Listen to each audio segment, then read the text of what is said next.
Now we are in a busy city of Ank'Harel. So, last time, you guys, you guys went through, you finished out Kelmaro, and you made it back to the overworld in Ank'Harel. You met up with Jamil, at the head of the Cobalt Soul. He gave you your monies, and then he told you that he was going to do a little bit more information gathering, but basically said that the Consortium of the Familiar Dream and the Allegiance of Allsight are trying to stockpile rubidium, and that there is a backdoor entrance into the Netherdeep that they've discovered, and that the Consortium has sent a group of skilled adventurers into the Netherdeep ahead of you, and he wants to send you after them. Now that you all have keys into the Netherdeep, an item with rubidium each, to cut off whatever the creating source of the rubidium is. He wants you to destroy the Netherdeep, basically, and report back to him before 14 days have elapsed, as he has the feeling that in about 2 weeks, the black market sale and distribution of rubidium is going to be too outlandish to be enforceably stopped. So he wants to make sure that everything that can be done to stop it is done, and wants to send you guys in, pay you guys 2,000 gold pieces each, and hopefully you can figure it out, get in there, beat the other party that got sent there if need be, get back and he'll pay you, and then then you did ask him about the tablets, the teleportation tablets, and he said that he could make them for you, but it would take, they have to basically blood inscribe them to you, and it takes a few weeks to do it. And that if you wanted to have them start that process, they could. You guys did not decide on that one way or the other, but he did say it is something that is possible to do, and that they would happily begin that process if you so chose. And then I think you basically just didn't make a decision on that, but you decided to head back to the inn for the night, with the intention to head into the Netherdeep in the morning. So, I know there was some stuff that, Pepper, you wanted to kind of retcon in that you guys had on your last week off, that we kind of flew through that last week off. But if there's some more stuff you guys wanted to say you were doing during that week, we can certainly do that right now. Yeah. Pell, once he learns that we're going to the Netherdeep, he's gonna go to the mailing place again. Okay. Gonna give him 450 gold. Okay. And send a brief letter that I'll send you right now. If Pell makes any mention to going to send a letter, Ono would like to go, not to pry, but Ono legitimately also had a letter to send. Okay. And like while we totally could go at the exact same time, oh no, sorry, we could go at 2 different times. I like if she had any idea that you were going, she would probably awkwardly tag along. Yeah, he would. He'd tell you guys before you head out. Cool. Alright. Then You guys yeah, can she would do it. you guys can send your appropriate mails, and I'm just gonna put in here to also send 450 GP, just so I know that you said that in there. Just take 450 gold pieces off of your character sheets, Mr. Pell, and then Carrie, are you sending any money or any items, or are you just sending a letter or letters? Still letter. Okay. Letter. Yeah, a little pack Oh, of yeah. letters. Oh no, yeah, oh no, Carrie, Pell, all just doing your mailings. Yep, Yes, just- sir. You haven't mailed it. Yeah. Look, y'all have healthy relationships, okay? Look at us, guys. Hey, know. there is Staying nothing in wrong with touch. sending handwritten letters. They're very personalized, they're very formal. Absolutely. They make people feel a lot better than just sending sometimes just quick messages, be like brain text messages, because then they can have something to look back on and kind of read whenever they're feeling like they're missing Exactly. you, or they want to yell at you for something stupid. They can just yell at a letter. So, you know. Mhm. It's true. All right. Anything else you guys wanted to do other than sending out some post? We'll say to send all your mail to, it costs um, 50 silver for for those not sending 450 gold. Pell, yours is gonna cost like 3 gold just in magical security to not get all that money Yeah. back. So I got they have to basically magically enchant like a lockbox and then shrink it and then attach it to the person. They have to send a stronger guard with them too because they're trying to Damn. not get robbed of. Top-notch security here. Okay. I like it. It's basically a gold piece a day, so you just sent over a year's salary via the mail Yeah. to your family. We're Which keeping is- them alive. Which is fine, yeah, and they send them with like an armed guard, like a couple armed guards with this person, so like they get their best. They know you pretty well at this point, so Sweet. they know what you need. 'Cause Okay. The first time you sent like a significant amount of money too, but this is the most you've ever sent, so I'm pretty sure. Maybe. I don't know. It's a lot, either way. It's a Well, whole listen, bunch my of... family's gonna be good for a long time. Yes, they are. That's all I'm worried. That's so sweet. Okay. All right. Anything else you guys wanted to do in that week of downtime before your last mission, basically? Yeah. Okay. I got stuff to ask Pell. Oh snap. Oh yeah. I do. So, let me ask you a map question first, Alex. If we, leave the city, I'm looking at the entrance to the west there, is it just, barren land, sand dunes, whatever? I can't. I think you guys came in from the west. I can't remember if you came I in from think the we west or did from the too. southwest. Either way, basically all around the map, you have the Jorhassian wastes. I think I've looked. Let me look at the bigger map. Hold, please. Bigger map. It's the whole music. Oh, this is Wildemount, so you guys are on a whole different continents. No, you guys are. Oh, you guys are in here. Yeah, you guys are like up in this way. I'm pretty sure. I'll have to recheck everything. But yeah, it's pretty much just you got a whole bunch of wastelands around you. Okay. Okay. Yes. So it would be suitable for a horse running as opposed, flat out as opposed to anywhere in the city. Yeah, a horse or a camel. Right. Okay, so Carrie comes to Pell fairly early on in that week and says, Pell, I have been thinking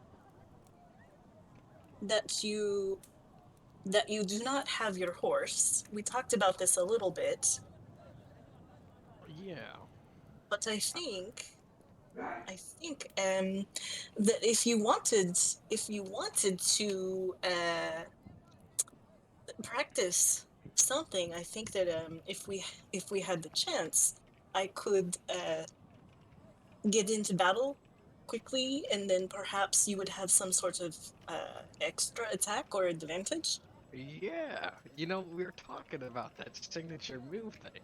I came up with one, Did you? What, and I for real? talked to Alex about it. I think it's actually a really good idea to practice it. I'll wait. Well, And get that especially extra. yes, especially since I will not be wearing a saddle or reins or anything, so you will have to. I think we'll have to practice you getting on my back before I charge. Yes, so maybe we go out for a while every day before we Okay. go back and just practice that. Is there a And way so- to have a saddle on you, or is it just like I if you don't. turn into a horse, you're Yes, if no saddle? there's not unless we were going to take the time to do it, and it seems like Now it's sort of in battle that would. defeat the purpose here. Yes. Okay. Exactly. So I thought we could do that. And then I have a favor to ask you. Okay. Of course. So, Nath turned into an owl the other night and flew me around for a while, and I remembered that my mentor said that it might be possible that I could get to the place where I can fly. Also, I can be something that flies. And I was going to try turning into a bird and just jumping off the roof. And I will be honest, I got very anxious about that. I mean, But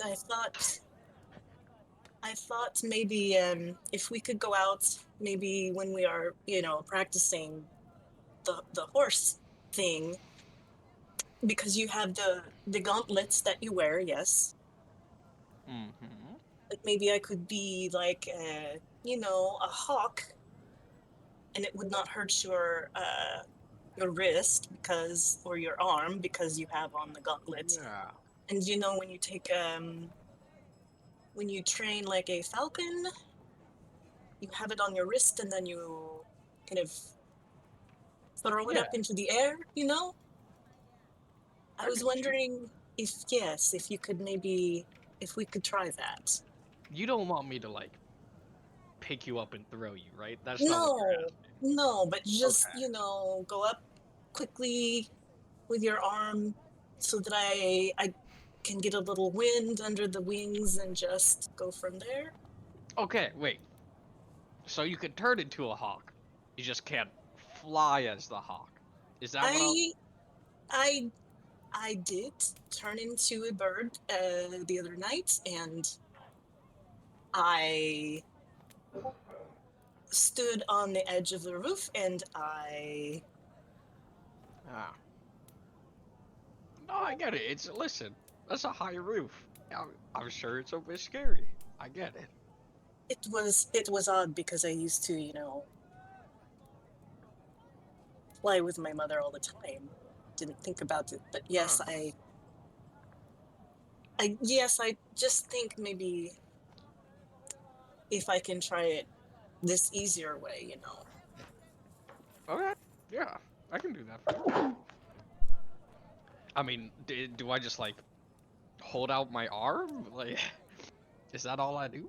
Well, have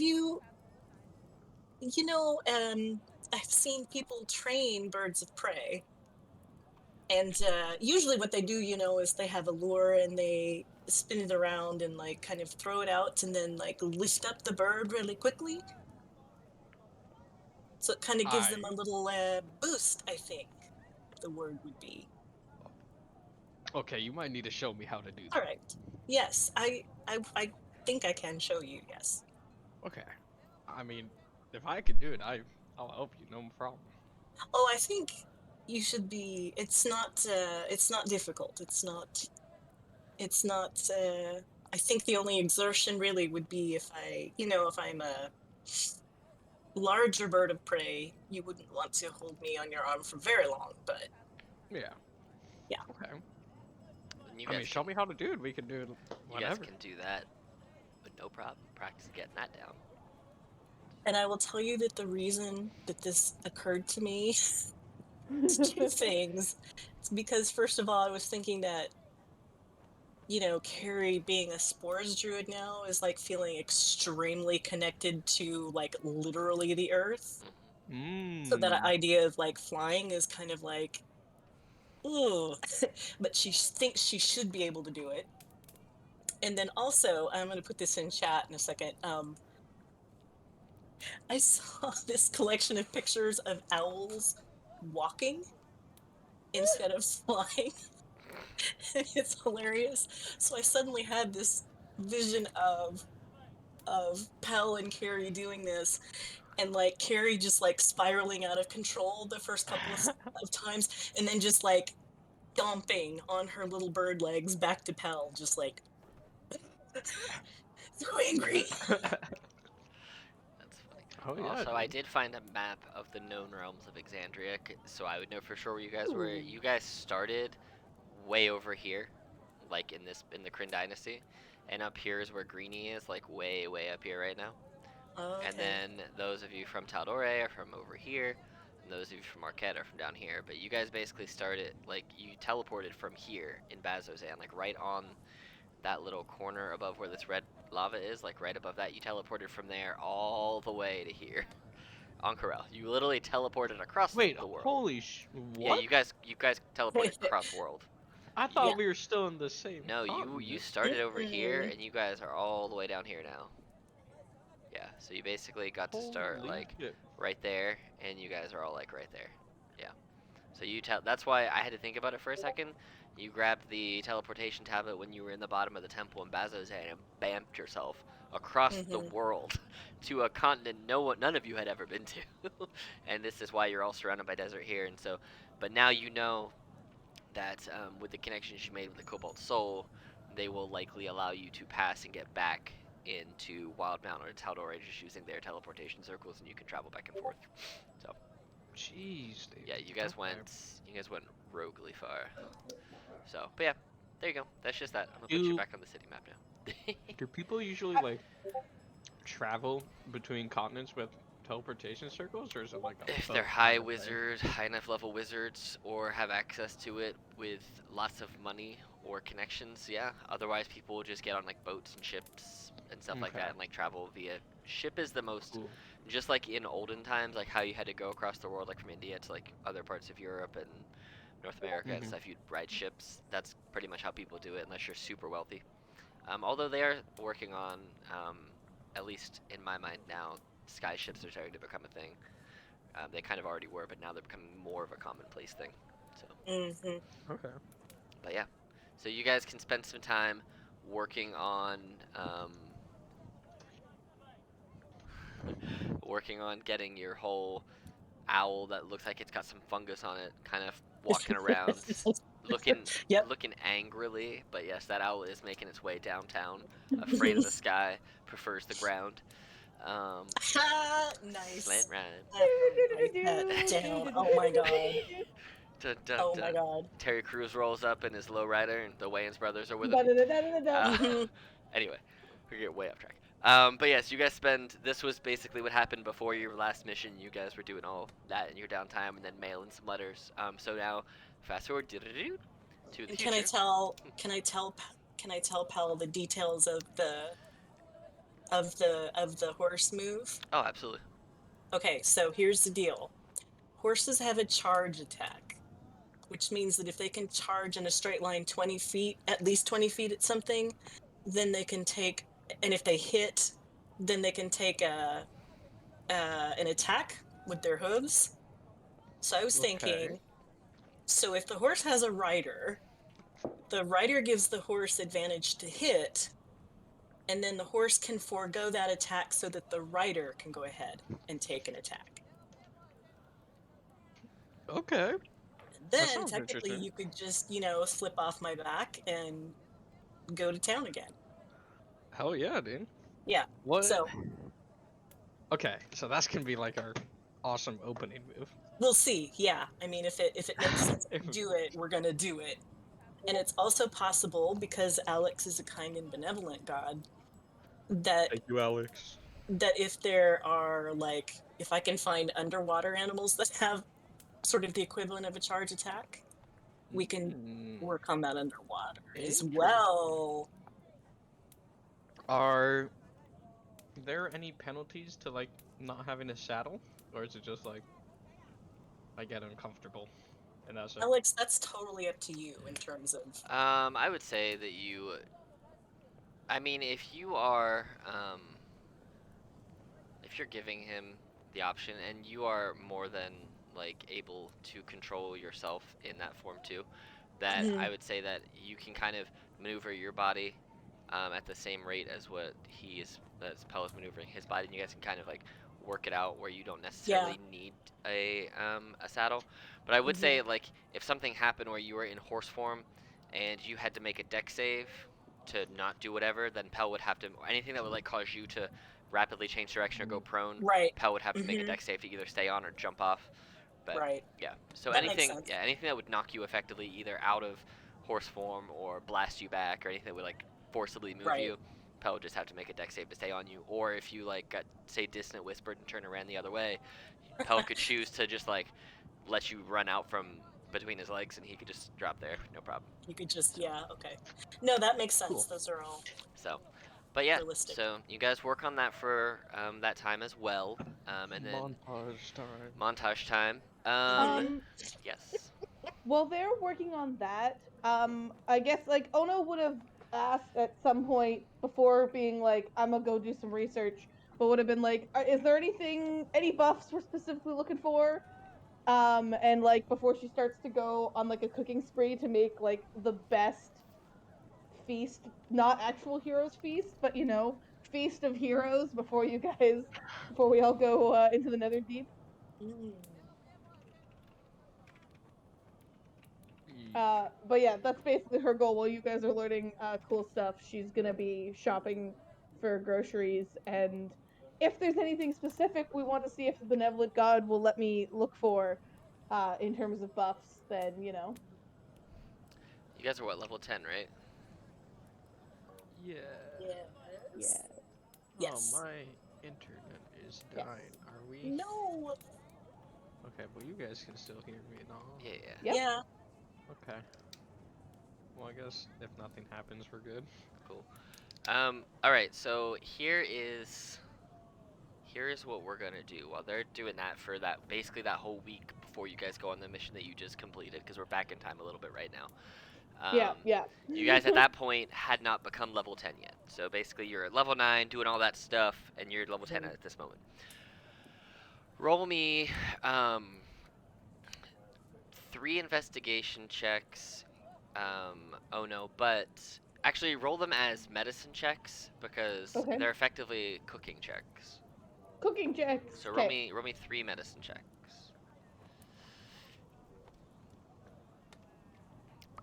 Oh my god. Is it actually taking that long? It was being a little slow on me earlier too. It is still rolling the first one. The Okay. animation is still going across the screen. Oh, that's weird. It did that to me earlier too when I did my practice roll. Oh boy, and it keeps like being like I keep being like, "Are you done?" But it's not. Are Is you it just, okay if for time I just D&D roll the? Yeah, can I just roll 2d20s on here and add That's fine. +6 to them for Yeah. my sanity? Yeah, that's fine. So an 8 and plus 6 and 11 plus 6. So a 10, a 14.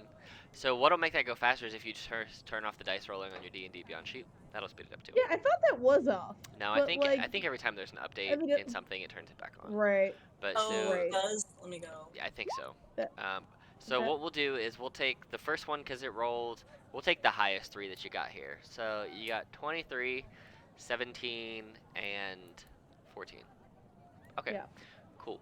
So the first portion of that week, you're kind of looking around, trying to find things that might interest you as far as like cooking and buffs and whatnot. You find your normal shacks that you kind of explore a little bit. You don't go too far out of your realm of comfort because nothing's really like grabbing your attention. The middle portion of that week, you hear that in the wealthy part of town that you have been to before, up here in the Alluvium district, where that fancy forest meditation center was that you found, that arboretum. You hear that at the end of this week they are having a celebratory dinner and meal. You took the beret off of, I don't know why you'd eat the beret, but you took it off the person from the black market. Okay. Yeah. I'm just like, why is it in my cooking list? You hear that they are doing a celebratory, like, small festival that's open to the public. They are planting new, they're harvesting and removing the fruit from some trees that have gotten to the end of their expected life cycle. And they are no longer, this is the last harvest they're going to be able to make of these trees. So they're holding a festival in honor of these trees. And the 2 of you are welcome to join as well, if you so choose. But they're holding a festival If I heard about this festival of trees, I would go and find the druid friend and ask if they wanted to come to the tree festival. Yeah, it's basically a tree festival where they are harvesting the last round of fruit and seeds that can come off of this tree. As you get there, you can see the tree itself is basically dead. But they remove the tree from the ground, they remove all of the nuts and the fruits from it, and then they pull the leaves off of it and they hand them over to some boutique artists who are like using the leaves to do little art projects, and then they chop up the wood from the tree, and then they set the banquet fire ablaze using the wood from the trees that they are removing, as to not waste any of it. And they remove some of the bark, and some of the little bits of wood that aren't being used for this blaze are used by some wood carvers to make little things, little trinkets in honor of these trees, and they kind of just hand them out as like party tokens. Can I get some of this Oh yeah, absolutely. wood? Yep, I you would can like just a couple say Alluvium District Tree Festival trinket. It's Okay. not. It's just like a wooden. Well, I wooden trinket, also mean just some of the wood that I can use myself, because I'm making the little trinkets on my bracelet for the animals that I can turn into. Yeah. Yeah, you can get them to carve them into a little bit of stuff for you. No problem. So you I can do have that to too. carve them, so Yeah. if I can just get some pieces of the wood, yeah. Cool. So you get those, and as they are proceeding through the festivities for the day, the festival kind of goes later into the evening, later the afternoon to the evening, and they, at the end, towards the end of the festival, they present an actual full-on feast. And as you guys are all partaking in this feast, oh no, maybe the whole thing's going down. Don't ruin it. You get the inclination that this type of feast is more magical than normal. Oh no. And as you kind of watch the head chef, who is very magically inclined, kind of whip these foods together, you see that it's looking, smelling, and tasting more rejuvenatory than any other. I don't think that's a word, but you know what I mean. It is now. It is now full of more rejuvenative properties than any other meal you've ever seen. You kind of watch and you take notes, and then they invite you to work with them to help and assist. And if you assist them, they teach you the basics of how to create Heroes Feast. And I will say that you would have learned this at level 9, the basics of Heroes Feast. And so we'll say if you do 3 more meal checks, then you will have the ability to cook a Heroes Feast with the ingredients that you have. It'll be Ono specific Heroes Feast where you don't need a 1,000 gold piece gem encrusted bowl, but you can basically do a Heroes Feast once a week with the ingredients that you have on your person. This is So way better than any other possible option that could have come out of this. it kind of restricts the casting amount of it, but it means that you can use what you have. If you have nothing else you want to cook with it, you can kind of throw bits and pieces of ingredients together and make your own kind of strange soup. Basically, hero soup. Basically, you make a hero stew. Yep. Goulash. A goulash. Goulash is so good. The everything but the kitchen sink soup. Pretty much. Yeah, I don't know. Maybe D&D Beyond itself is just being slow. Who knows? Maybe it broke. I don't know. I think it broke, but fun thing about D&D is I don't actually need D&D Beyond to play. Shocking, Wizard of the Coast. That's true, because we can make it work. We can. I mean, certainly. I only have like the level 9 players like PDF of my sheet, but I got it somewhere. Well, I'm a dumbass and didn't. The site's pulling up, but character sheets won't now. Yeah. They're probably working on it or something. I know they were having some problems earlier. So yeah. I don't know why, but they figure now's a good time because everybody's watching Critical Role. Yeah, that's true. Yeah, between the show and the show, everyone's watching Critical Role. Mm-hmm. That is true. But we'll make it work with what we got, and worst comes to worst, we'll just do it on the fly, and I can adjust some stuff as we go because I have the actual like campaign stuff pulled up, so don't worry about that. But yes, so fast forward to you have now completed the mission. You guys are level 10. We'll say you're 3-meal count can start from now. Is there anything in particular that you guys wanted to do on this night after speaking with Jamil, after coming out of Kael Moreau, having all of the capabilities now to go into the Netherdeep, the 3 of you, following after the party that was sent down there by the Vermilion Dream? Is there anything you wish to do this evening?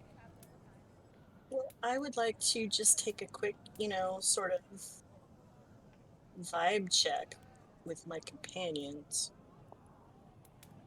Vibe check. Yeah. So, Pell and Ono. What are we thinking? It seems as if we are about to go into something probably more difficult than anything we've ever done. It is possible that it will be even harder because our should we call them rivals? Our competitors will be there as well, and who knows if they might have been paid enough that we cannot talk reason to them. And I am Yeah, not I mean, sure. they've sort of been a bit, how do you say? Isn't that what you always say? Um, uh, um, you can't really trust whether or not they're gonna be trustworthy or not. Sort of, Yes, like they've been cool guys. They've also been not cool guys. Kind of depends on the day, sort of how they're right. feeling. Yes, Well, they seem to be a pretty respectable and honorable bunch of people. yes. We have they have done well by us, and we have done well by them so far. I just am concerned whether that will carry through. Yeah, I wouldn't bet money on being able to count on them not trying to kill us if push comes to shove. Well, I would certainly like to attempt to talk to them first if they don't ambush us or something. Well, isn't their entire job going down there? Was it not to like stop us from getting rid of the Ruidium? I Was were they specifically sent there to stop us, or were they specifically sent there to get what we're trying to? Like, I don't know. I don't actually remember. I'm They're never trying to mind. get to it first, you're saying? I thought they were just trying to get to it first, but I may have completely misunderstood. You could understand that that Jamil said that the consortium of the Vermilion Dream sent a party down ahead of you. He didn't have any descriptors other than there is a handful of them, and all right. that there was Right, one kind of half we met ogreish looking that we lady. So you yeah would yeah. assume that that would kind of it tracks with what you know of your Yeah. competitive group. Um, yeah. So I mean, you don't know specifically why they're down there, but I mean you could put 2 and 2 together as why they're probably down there. Yeah. Especially if So they're yes, working for the bad guys. we don't know specifically if they know about us, but I think it's probably better to assume that they do Well, and act as if they do. now that I'm thinking about it more, I don't think they were hired specifically like to kill us and stop us from what we were doing, because they could just do that above the Netherdeep since they know like where we are and everything. So That now I'm is a good point. thinking maybe it is just they're trying to get Ruidia. That is a very good point. That's sort of what I was wondering, but like I wouldn't put it past them that they would be told to stop anyone who came down and tried to fuck with that plan. So Also I true.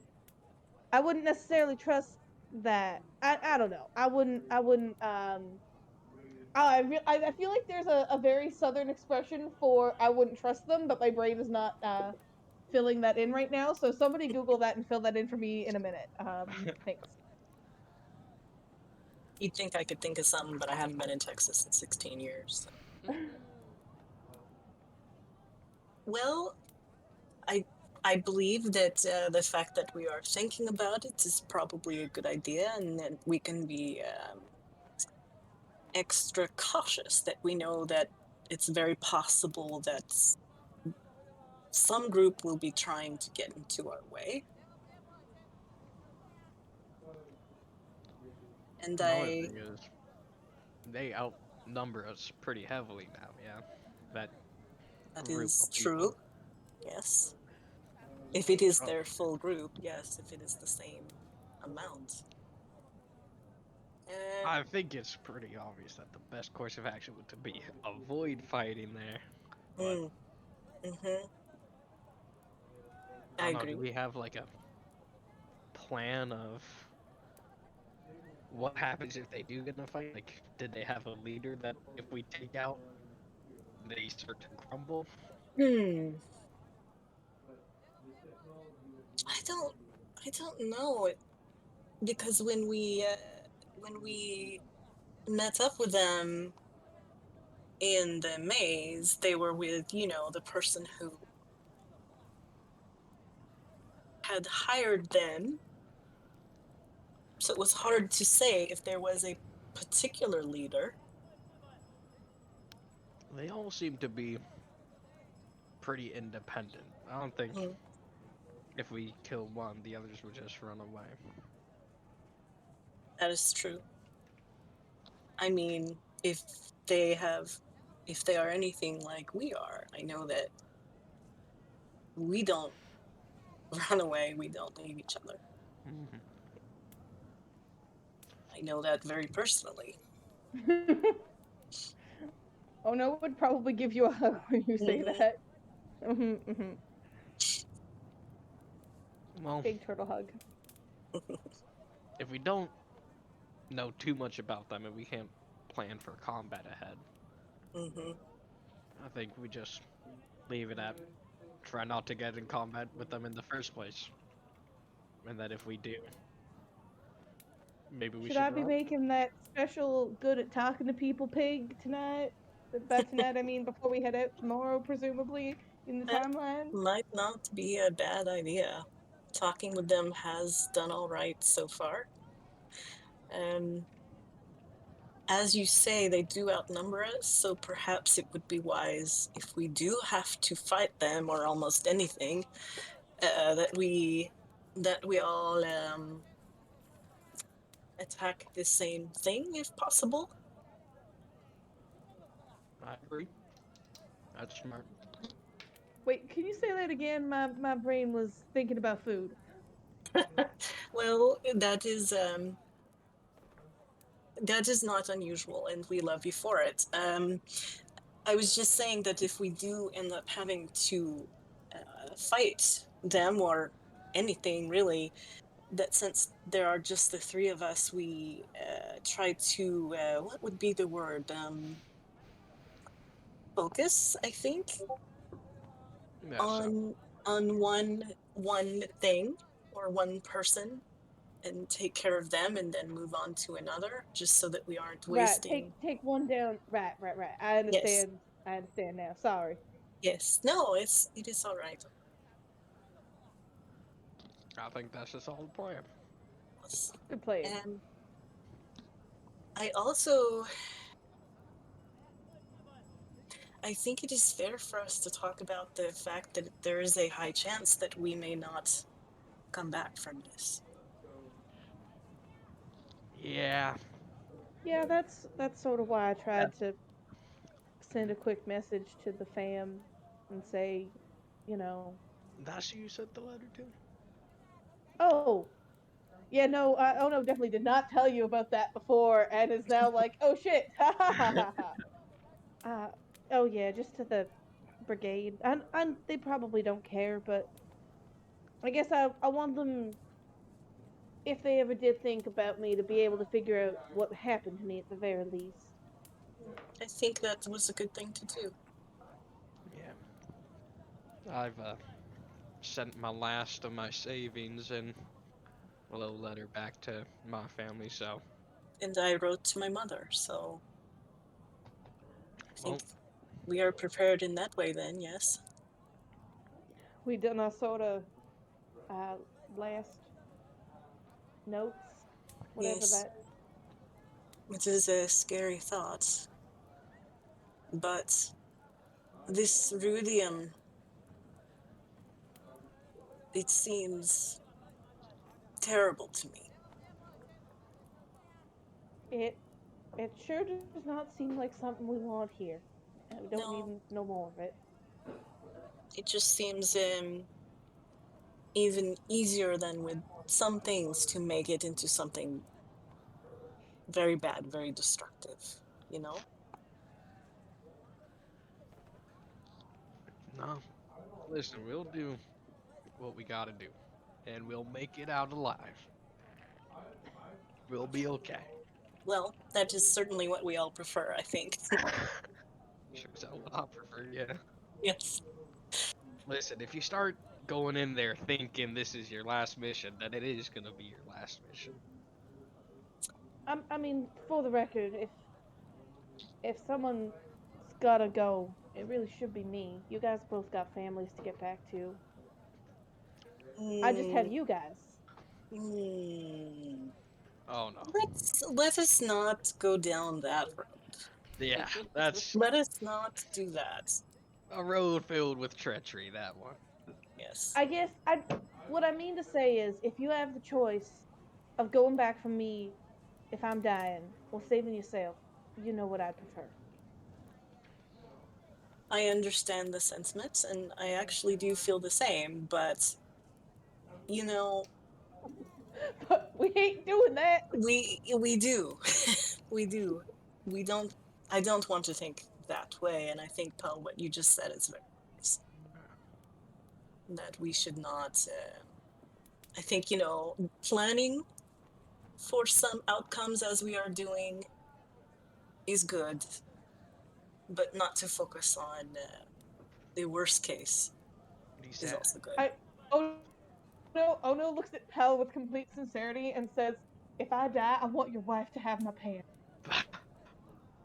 I have your Oh, pan? Her Oh, pants. Her cast iron pan. pants. I heard pants, pants. I know, I heard that. I I went, absolutely heard pants. okay. pants. Real weird My cast request. I mean, iron. I'm here for that. Not even her cape, but her Her pants. pants. Some stranger never met delivered pants to me.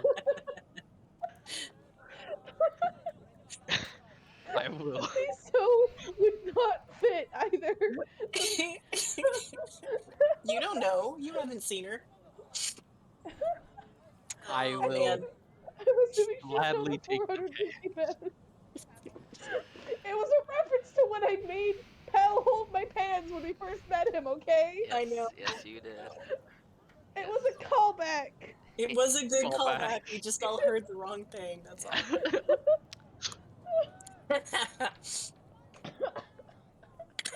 And I'm just imagining how that happened in character, where you said that, and Cal and Carrie both go, "Your pants?" I finally get home after this long journey. Here, Aisha. My friend wanted to give you her pants. Oh mercy. Okay.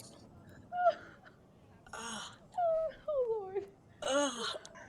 Whew. Well, and I will just remind my friends that anything that I have in my pouches, like healing potions, anything like that, do not hesitate to take them.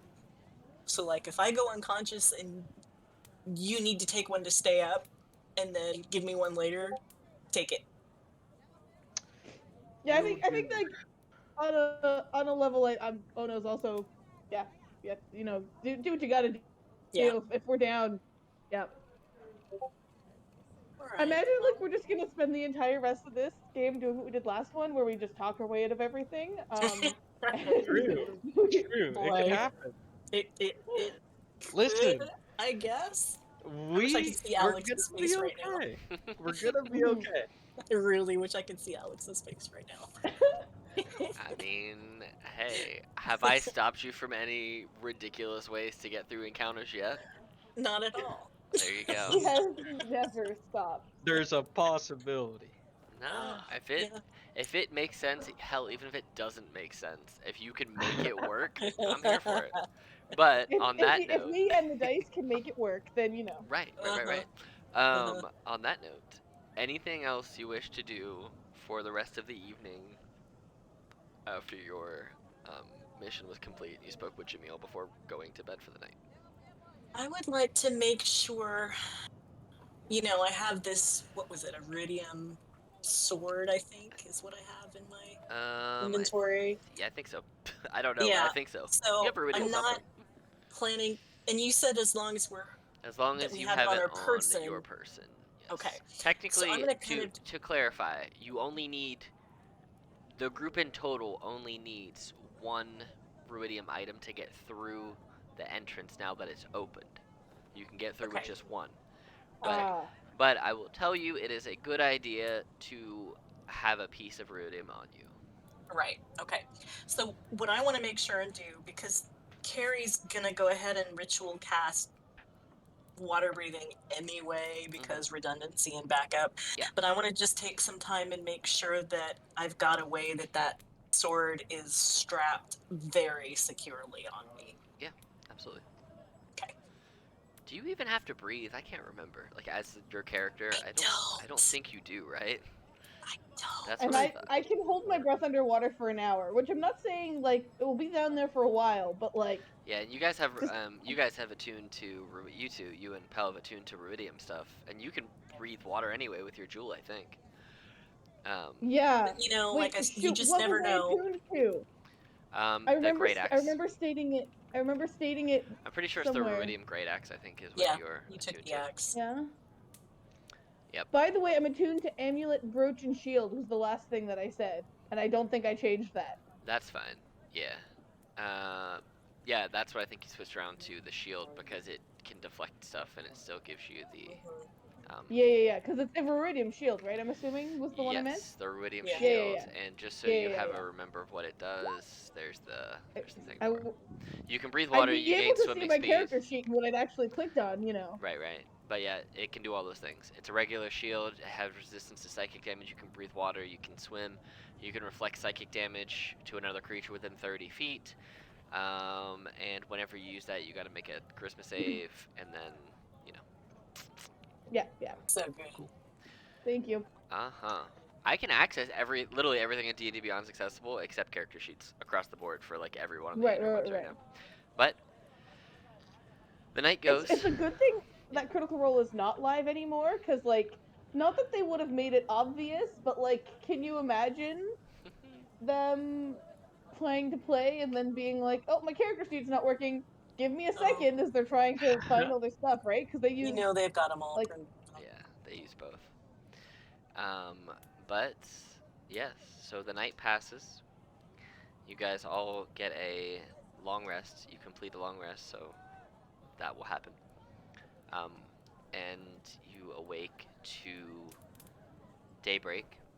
Um, and I can't remember what your benefits all are out of your cooking thing. But if you want to roll a medicine check, since you know you have a +6, I yeah. think yeah, if it's 10 or under, I know you only get proficiency bonus. Yeah, Oh, so yeah, it's garbage. you'll just get proficiency bonus worth of temporary hit Oh, points. can I?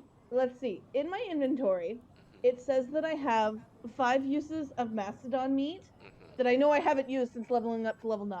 Hmm. And I know that the mastodon recipe gave us an extra 1d10 hit points. I don't remember for how long, but I remember that that's what the thing that it did was. So I was wondering if I could use one of those uses Yep, you can use one of and those, do and that for us. then they can just stack together.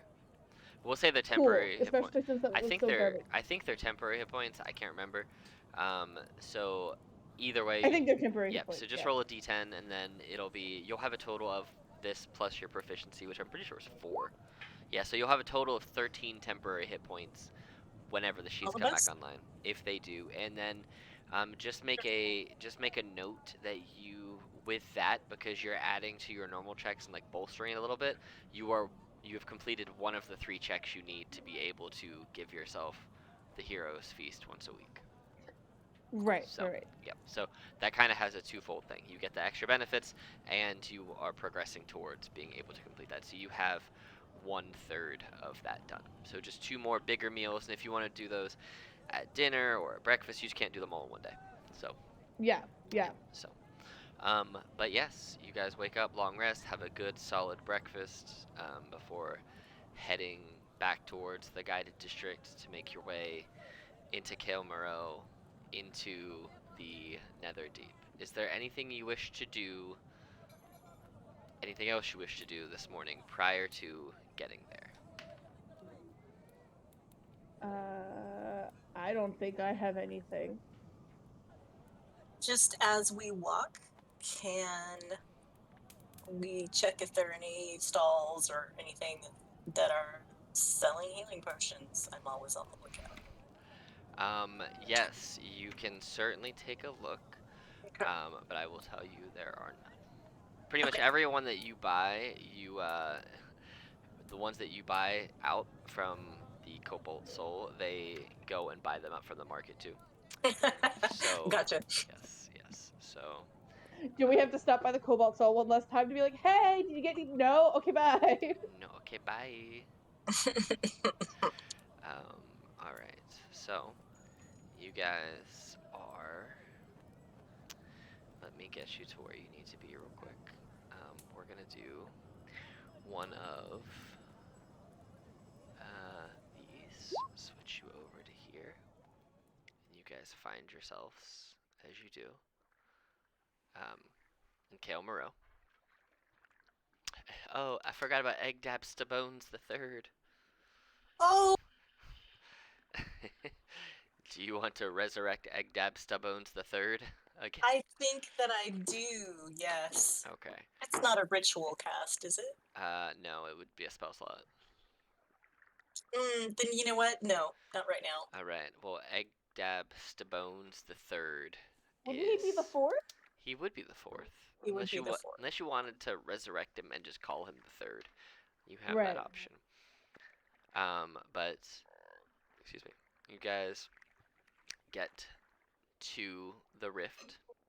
And as you guys get to the rift, you step through, and you guys find yourselves. Wave at our little aboleth friend. You guys find yourself down here. Oh. And let me read to you about the Netherdeep. As you guys step through,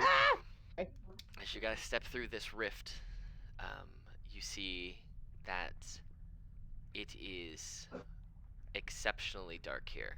Immediately stepping through, you feel the water pressure all around you. Almost feel like it is crushing you.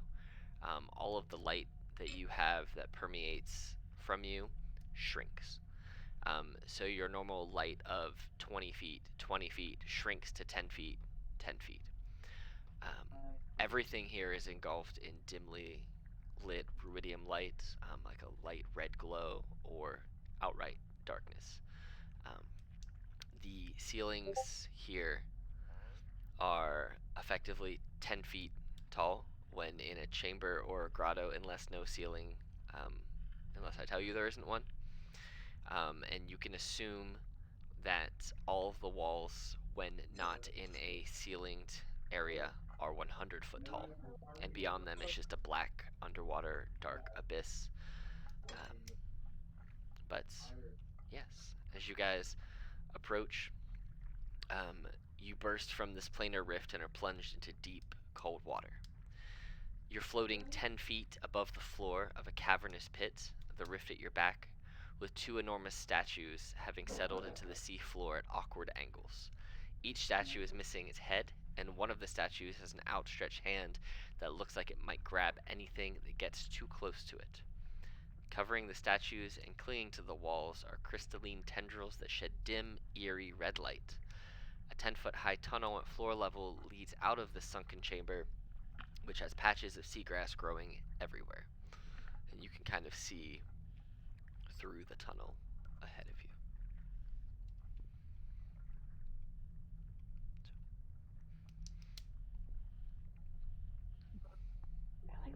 Love music. looking around, taking it all in.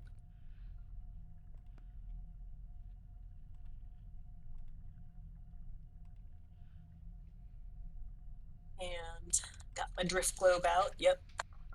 Yep, it only does half the light that you're used to it doing. Yep. At least it's something. Right? Do these statues look familiar at all? I would say go ahead and roll me an investigation check, but you can't. Well, So unless you know what your investigation is on the top of your head. But looking at them, they do look similar to a younger version of the person you have been seeing in your visions. They okay. look like Elixian, the Apothean, as a warrior in their prime. But having the heads missing makes it a little difficult to kind of see any more Yeah. detail. I recognize those biceps. Those biceps and them pecs. Yeah. Is everyone all right? We ready to proceed?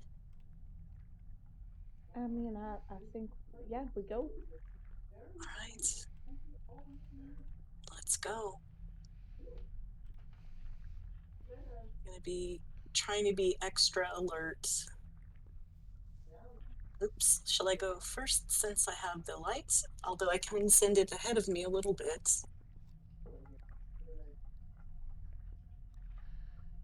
It's up to you. Okay. Well, I will venture. All right. Are the three of you all venturing together into the same space? I assume.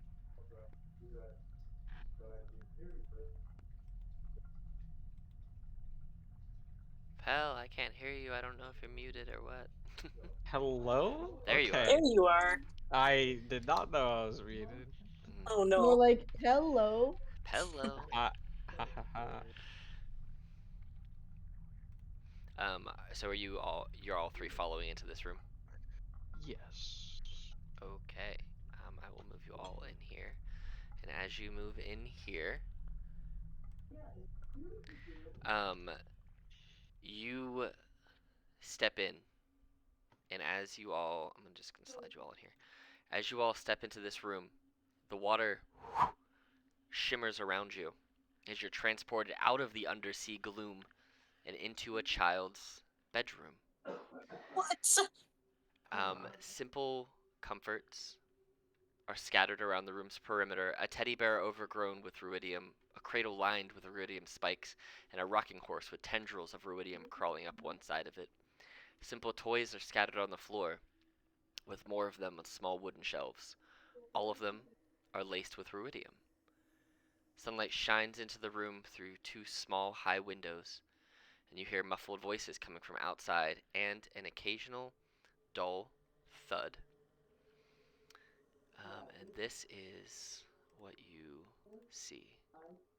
This is the art for the room. That's what what it looks like. So you should see it. The hell is this? That's I'm gonna toys in a say, child's bedroom covered in ruidium. so their voices, does it sound like maybe they're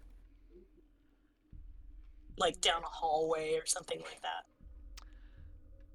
It seems that they're coming from outside. So maybe if you look around inside of here, you see that you are in a modest wooden dwelling with 3 rooms. A room containing a kitchen and a living area with doors leading to two 10-foot square bedrooms, one of which you are in. And you can hear out of a door in the kitchen the thudding. So, but yes, you also have all these toys that you can see on the image and the rest of this bedroom. This looks like a child's bedroom, like a baby's bedroom. But it's got ruidium all over it. It's got ruidium all over it. Sort of a problem.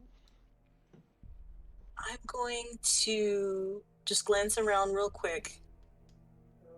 And I have a little theory, so I'm just going to call out. I'm going to say, Elixian, you asked us to come. We're here. You don't get any response, but you do get a vision, all of you. You see a child is born, eerily silent, and the midwife refuses to hold him. Look, even he knows, she rasps to the child's mother as she clutches the baby trembling. His little soul prepares for the dread omens that will haunt him the rest of his life. And then the vision passes, and the three of you are still in this room. You still hear the thuds from the voices outside, seeming to have no response to your call out to them. But as you kind of look around the room a little further, you see that the rocking horse has the name Elixion carved onto its flank in common. And all the toys are child-sized toys. You could pick them up, you can leave them. For all points and purposes, where you are right now is you're physically here in this space. So you're not in the underground Netherdeep anymore. You have been transported to this bedroom. Wow. This is the first vision that you guys just had. Can I pick up a toy? Yes, I you would certainly. I would like to continue the trend of touching things I probably shouldn't. As you, I don't know. I don't remember exactly what specific toys you said, but like something small is what I would like to pick up. yeah, you can pick up. He has a.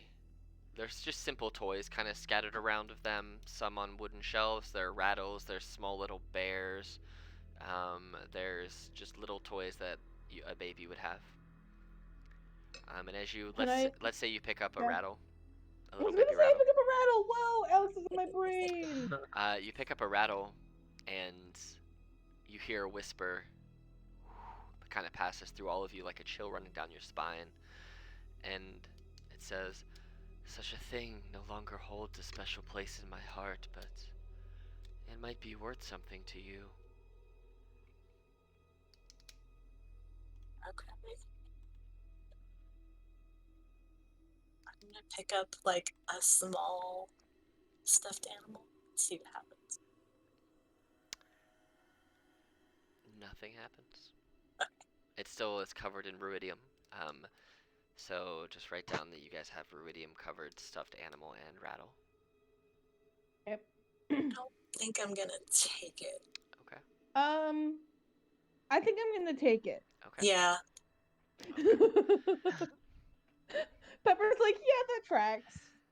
Well, I think that we should take something. I just so rattle makes more sense.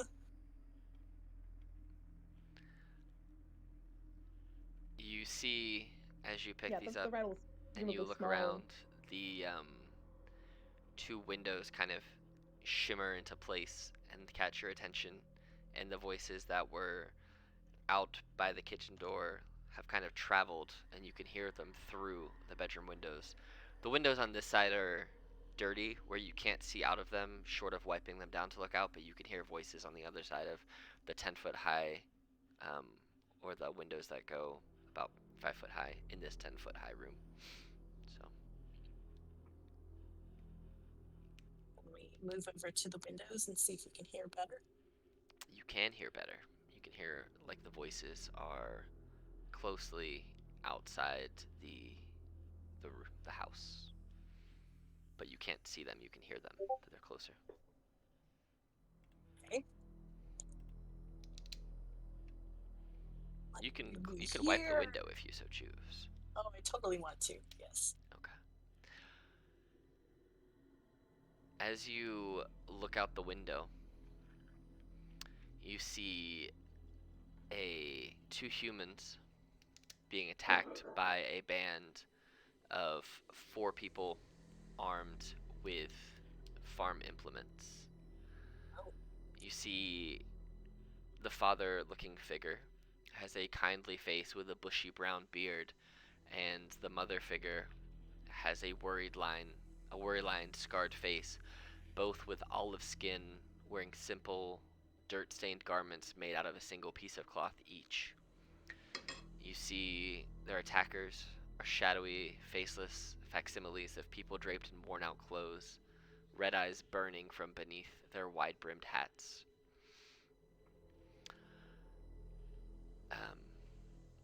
The voice once again whispers to you, "You have found me, my friends. Witness my earliest memory. The pain of a child born under the ill-fated sign of Ruidus. We were turned on by friends and kinfolk as war raged around us. Many people suffered from my presence, my parents most of all. My story begins with them. Their story dies with me." With a loud crack, one of the shadowy figures strikes Elixian's father, sending him to the ground.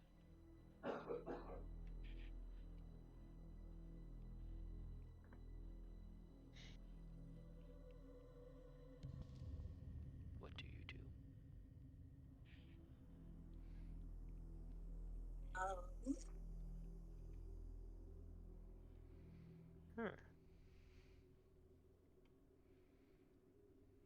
do you suppose that this means was Elixian? Did he cause some sort of ruidium effect just from his presence?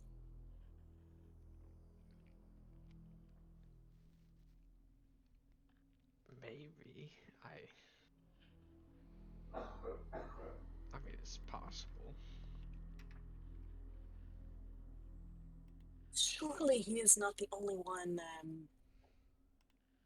born under Ruidus.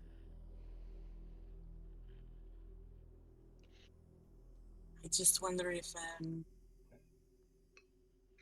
what's combination of things would make this happen if in fact he is causing Ruidus to corrupt things, or Ruidium to corrupt things. Shall we keep looking through this house? Yeah. Yeah, let's go out to the hallway. Okay. You go out to the hallway, and you hear the voices louder this time.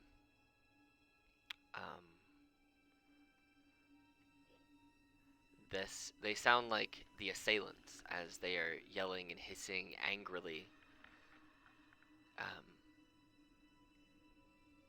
Justifications for why they're doing what they're doing. You hear, "You have brought this ruin upon us. Monsters birth monsters. Nothing good ever comes from sheltering a child of Ruidus. You deserve to die just like your child.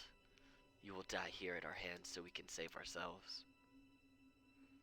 And you hear thud after thud after thud, which you all recognize the sound of flesh being beaten with tools. Damn, dude. Okay. Nobody outside seems to have taken any notice or any observation of you seeing them. The only voices you have heard is the whispers that you've been getting from who you believe to be Elixian, and hearing the attackers hissing these tormentuous words at what looked to be his parents. When we looked out the window, were either of the parental figures carrying a baby or a toddler? They were not. Okay. It's like they are protecting their child by going outside to stop the attackers from entering their home. Okay. So. All right. So it might mean that Elixian is somewhere in this house for us to find, maybe where his parents hid him.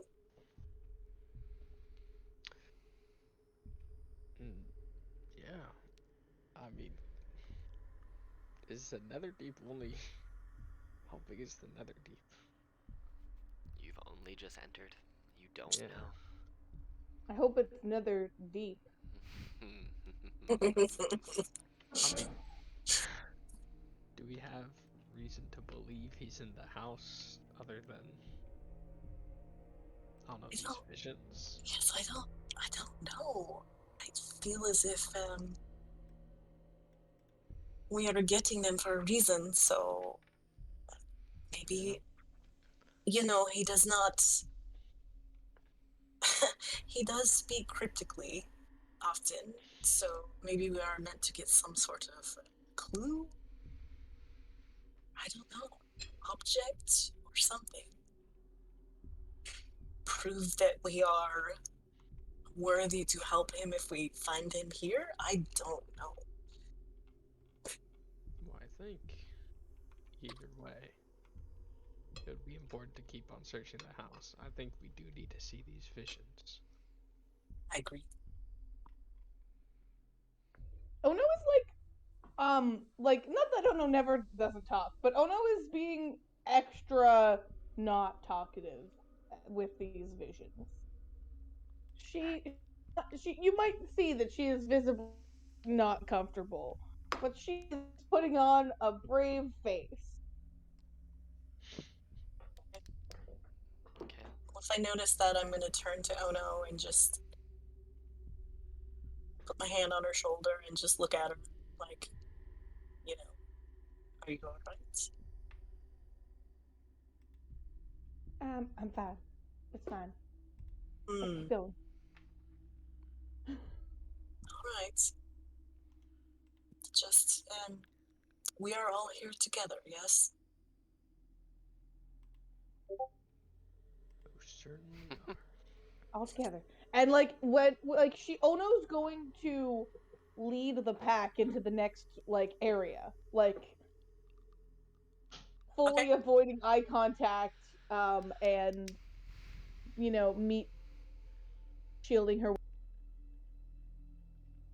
Harry will send the drift globe kind of after her, but and up a little bit, so that we're all getting the best spread of light that we can. You make your way further out from what is Elixion's bedroom, the light filling the bedroom which belongs to his parents, and then filling the chamber which is the living room, kitchen, dining room area. As the light fills, you see it's a very simple house of a family who don't have a lot. Maybe they are simple farming folk, but you're not quite sure. There's not really anything other than your most basic of basic living requirements here. And as you kind of walk and the light kind of fills the room, you see bits and pieces of ruidium, kind of tendrils and veins kind of crawling up different portions of the walls onto the furniture, kind of flecks of it here and there. And after a couple of seconds, you hear the shouting outside stop. You hear a wail from who you assume to be Elixion's mother, and then you hear a final thud, and there's silence. And the beatings seem to have stopped, and you hear mumbling that you can just make out as it seems to be trailing off, seeming that the attackers are leaving, um, saying they got what they deserved. You don't protect cursed children. Maybe now we will all be saved. And as you hear, maybe now we will all be saved, the house around you starts to fade, and a bright flash of red light encompasses your vision, and you guys are transported back to this underwater grotto, along with all of your items and the toy that you gathered from Elixion's bedroom. And you hear once It's again. creepy that it came with us. Okay, sorry. You hear once again a whisper from Elixion. that says, "What I understood from a very, very young age is this. Because of me, they would always suffer."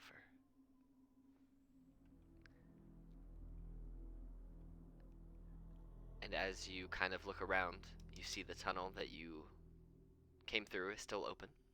You also see there is a tunnel up here to the northwest and a tunnel up here to the northeast. Both are entrances and exits that you could take. Well, all three are entrances and exits that you could take out of this this chamber to move further into the chamber itself.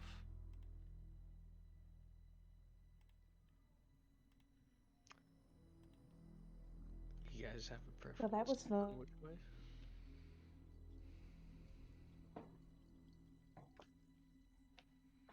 I don't know. Let's follow Pell. I right mean, seems smaller. there's one way that's always right. Genius. And you're going up that way? I guess so. To Yeah, let's. I guess. Okay. All right. So you guys are gonna enter that room. Let me get what I'm looking for here. All right. So, oh, were you able to walk right through? Is there no lighting blocking the door? Great. Good. Good. Good. But as you make your way in there, let me get to where I need to be. And I want this one. The walls of this chamber shimmer.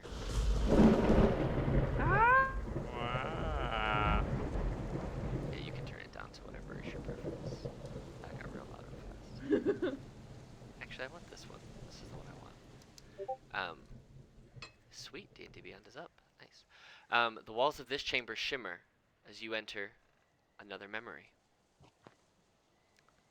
Fragmentary recollections fill your mind as you recall Elixion as a daring teenage boy who wanted to take part in a village hunt. The vermilion moon was shining full that night, and you remember Elixion telling himself that he was strong enough to overcome it. You remember him donning a cloak and joining the hunt in secret. Your awareness shifts to a clearing in a moonlit forest. Its beauty is belied by the thick scent of blood and the sound of frantic shouts. You're all whisked away to a forest where you can see a hunt has just gone terribly, terribly wrong.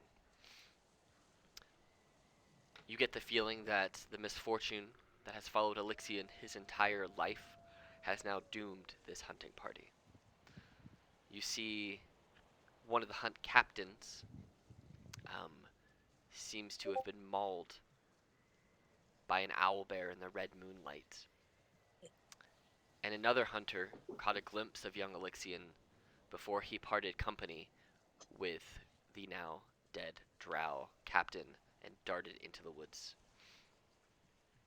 Entering, you guys arriving here through this memory, you see that the owlbears are escaping, scattering a herd of deer in the process, and the drow, as you kind of look at them a little closer, you see that they're not quite dead, but they are bleeding out heavily. And you see that they are laying there bleeding out. And as you get closer, you see the other hunters start to come into, oh no, N3, start to come into, there we go, start to come into view. And there is a group of 3 hunters that are remaining. And as their leader, the drow, is coughing up this blood, you hear them kind of panickingly, saying, "The beasts were going to see us through the winter. We'll be short now. I don't know what we're supposed to do. Elixion, he's run off. Sakiri, she's not going to make it. She needs tending. She's going to die. I don't know what we're supposed to do." And you see that they're freaking out. And the three of you get yet another whisper. There, I thought I hid you guys by accident. Did I hide all of you? No, I didn't. Good. Yeah. I learned the price of my selfishness early. I just wanted to hunt among them, to be with them. It doesn't matter. Sakiri died that night, and I will carry that regret until I join her.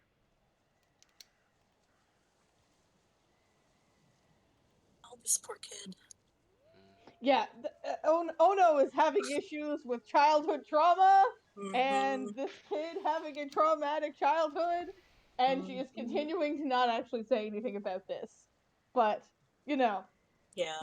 that's the vibes that are going on over here. Yeah.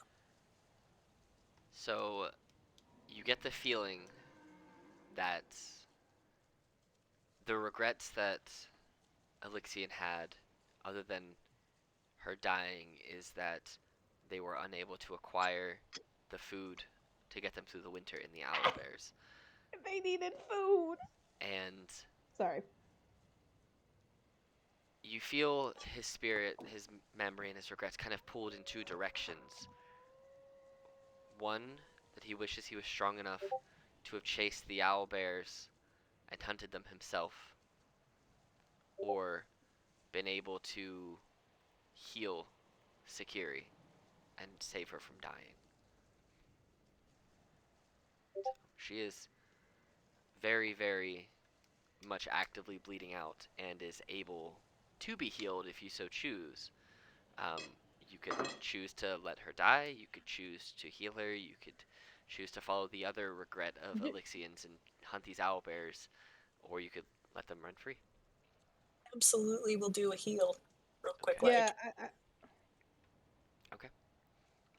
You see these hunters. Um, they have shadowy forms and hazy faces because you feel like you know that when you try to remember something that you don't quite have a grasp on, you remember that you were there and you remember the big events of what happened, but trying to pick out the fine details in the minutia of the moment, you kind of forget some things that weren't necessarily the most important at the time. Sakiri's face, the drow, perfectly in view. The guards around her, you're not. They're kind of hazy. You don't quite remember who they are. You can't really make out their facial features, but Mm. you do feel that they all hold contempt for the three of you, and you feel this contempt as if you were Elixion, as if you were living his memories, feeling his emotions, I want to fight them. I want to fight them so bad. and they all yell to you, "Be off with you! You're a curse to all of us." Um, you can try and force your way by, slip your way by, or ignore them. You tell me what you want to try and do. Ono wants to punch somebody's face real bad. I think if you guys don't stop her, she's going to like hoist a weapon in and just start walking towards aggressively, and I am giving you guys the time to hold her back if Yeah, Carrie's you would just like gonna to. reach out. Otherwise, she's going. Carrie's just gonna reach out and grab Ono's hand. Okay. Not like tugging her back, just like holding her hand. Okay. And are you trying to push past to try to get in touch to heal her, or how are you trying to do that? What is your plan? Yeah, I'm just gonna look at them and say, uh, let me by. I can heal her. Roll me a persuasion check, and all of your sheets are up and working. Ooh. Well, they were up. One of well, Pel's just crashed for some reason, but the other two are up. Yes, sir. Yeah, mine was, and then it crashed again. So let's see. Let me see if We're I can. doing good. Hey, I got yours up. I can roll yours for you. Hey. Hey. Hey. I'll let Yeah, I you. can't. I'll let you roll it though. So you can roll yourself a d20 and just add the +1 because I was just clicking to see if it would even go through. Okay. Damn, 6. that was sad. Oh wait, nothing's. Yep. Okay. All right. So they look at you and they kind of scowl, and you can feel their hesitancy to let you try to get past, and they do not move If out of you the do way. not let me pass, she will die. And like, oh no, isn't actually raging yet, but like she is growling like the beast that the rage brings out in her. You can roll me an intimidation check if you want with advantage because you're trying to assist, and you have a you have a +5 to intimidation. Jesus. Yes. She's scary. Very scary. I'm very scared. Super scary. So it would be 2d20s +5. Oh, no, it's still A a 10. 10. What? They look at you and they're still not budging. They Okay, are. sorry, we're just gonna have to smash some heads. Yeah, I guess we're just gonna stride forward and try to Gotta push do through. what we gotta do. Yep. Okay, so you're gonna fight them? I'm just trying to like push through them. I'm gonna fight them. Okay. If you want to push through them, you can roll Uh-huh. me a dexterity stealth check DC 14 to see if you can just push past them really quickly. Your sheet should be working theoretically. They're all open. Ah! Well, doesn't Bam. matter. That's fine.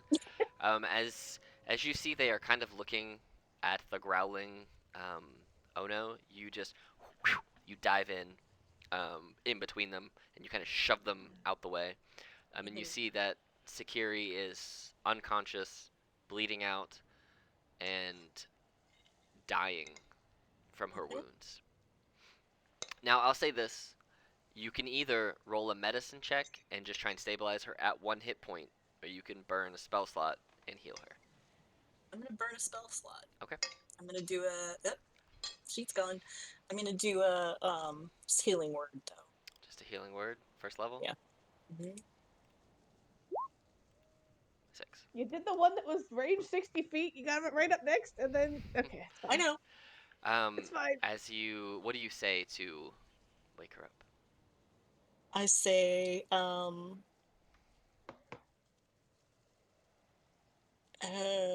this was a regretful accident with no one to blame. Wake up. And that was more, to the other people than the unconscious person. As you whisper the word of healing to Sakiri, she struggles to sit up and kind of puts her elbows down behind her and kind of, you know how like when you're laying down on the grass and you kind of sit your elbows behind you and you're kind of leaning back on your elbows for a minute in that struggling, it's not quite comfortable position to be sitting in.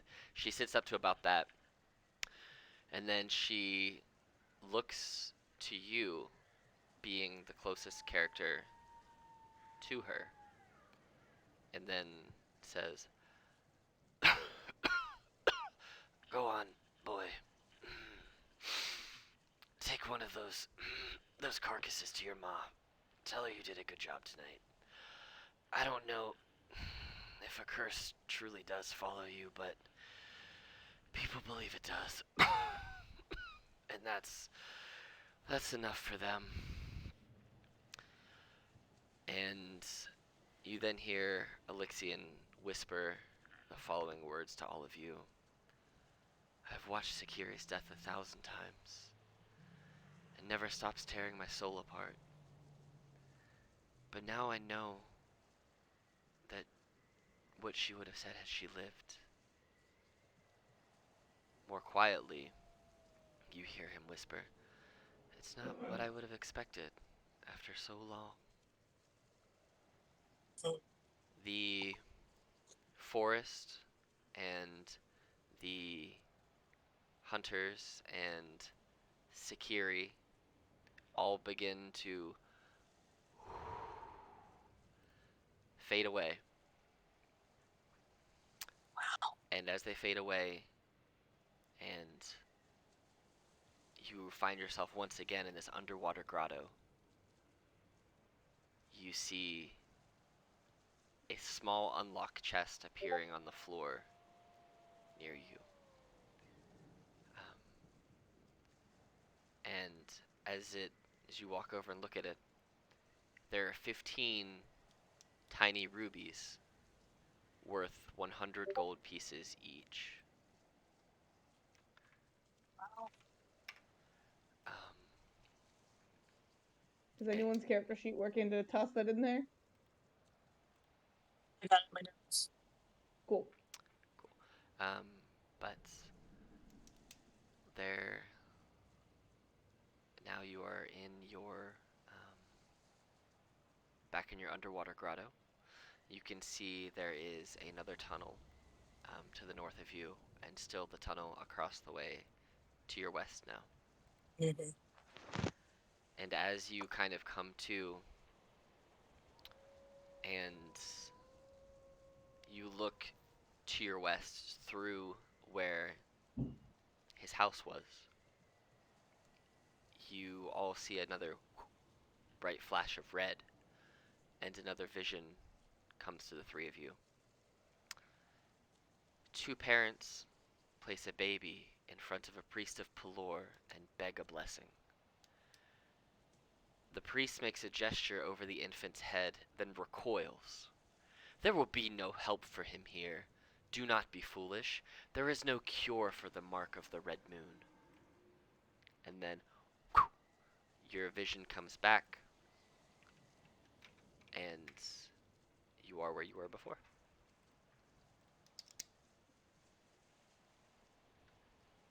Dude, this family's just getting messed up, man. I don't understand how they can think a child can be blamed for when it or where it was born. It's always the chads. Never the adult.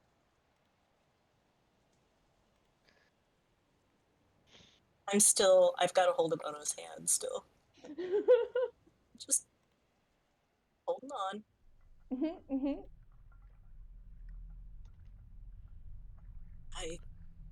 I feel as if I don't know that we can truly change the past, but it does perhaps feel as if we are doing something to get through to Elixion, yes? I mean, we showed him the last words of that girl once he went hunting with. It was definitely better than he thought. So perhaps there is more to do. Yeah. Just because we can't change the past doesn't mean we can't learn from it. That is well said. Oh no, wisdom of 14 coming in. Yeah. Shall we continue this way? Yeah. You guys are following that tunnel? Yep. Okay. Yeah. Alright, so what I'll do is I'll just move you guys through to where you need to be all in It's one Okay. spot. very slow for me. Yeah. Yes, I will move you guys all. Oh, come back. Oh no. My bad. Yeah, you're out here My breaking bad, stuff on man. me. Alright, My- so you guys end up here. As you come here, Ah! Some noise. I don't like that noise. you see there is a tunnel to your south. There are the tunnel you came through, which was this one, this bottom right one. And then there is a tunnel up here to your northernmost. Does the tunnel to the south look like it goes down to the Mm-hmm. like the first place we came in? So like if we had gone to the left. Yes, it looks like that. Okay. As you guys enter here, you see the 3 tunnels. And as your consciousness melds with the Apotheon's, Elixion, you remember a tale from the Calamity when Elixion took shelter in the home of 3 women. For one night, the women fed Elixion and gave him a bed to sleep in. Now you stand outside their home, near which are planted 3 unsightly gravestones made of jagged red crystal. In your mind, you hear Elixion say, They welcomed me into their home. Why can't I remember their names or their faces? Please help me remember.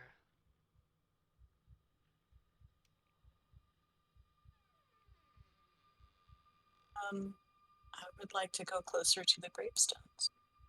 Certainly. Do they have names? You see the gravestones are made of what you know to be ruidium. They bear no inscriptions, and as you kind of look at them a little bit, there seems to be no actual graves lying beneath the stones. And by proxy, there seem to be no corpses here either. And you are physically transported to this place, as you have been twice prior, but there are no physical graves or corpses here. But you are in front of this house. So we go in, yes, and find their names. Yeah, I think we go in. We gotta figure out who they are. Agreed. Yeah. Okay. As you enter the house, you see their corpses and smashed furniture are strewn throughout the ground floor of this house, which contains a living room and a kitchen, plus a small dining room. You see a damaged staircase leads up to the second floor bedroom. As you kind of make your way, kind of just meandering and walking around the ground floor of this home, you see 10 corpses. There are 3 women, 5 Grimlocks, and 2 human warriors clad in blood-stained chainmail.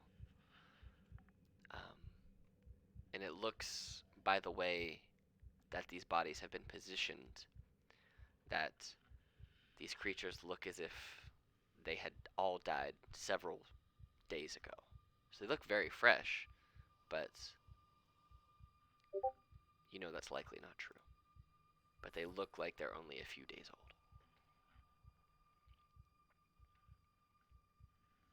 old. Do they have any ID on them? Let's find their Driver's wallets. license.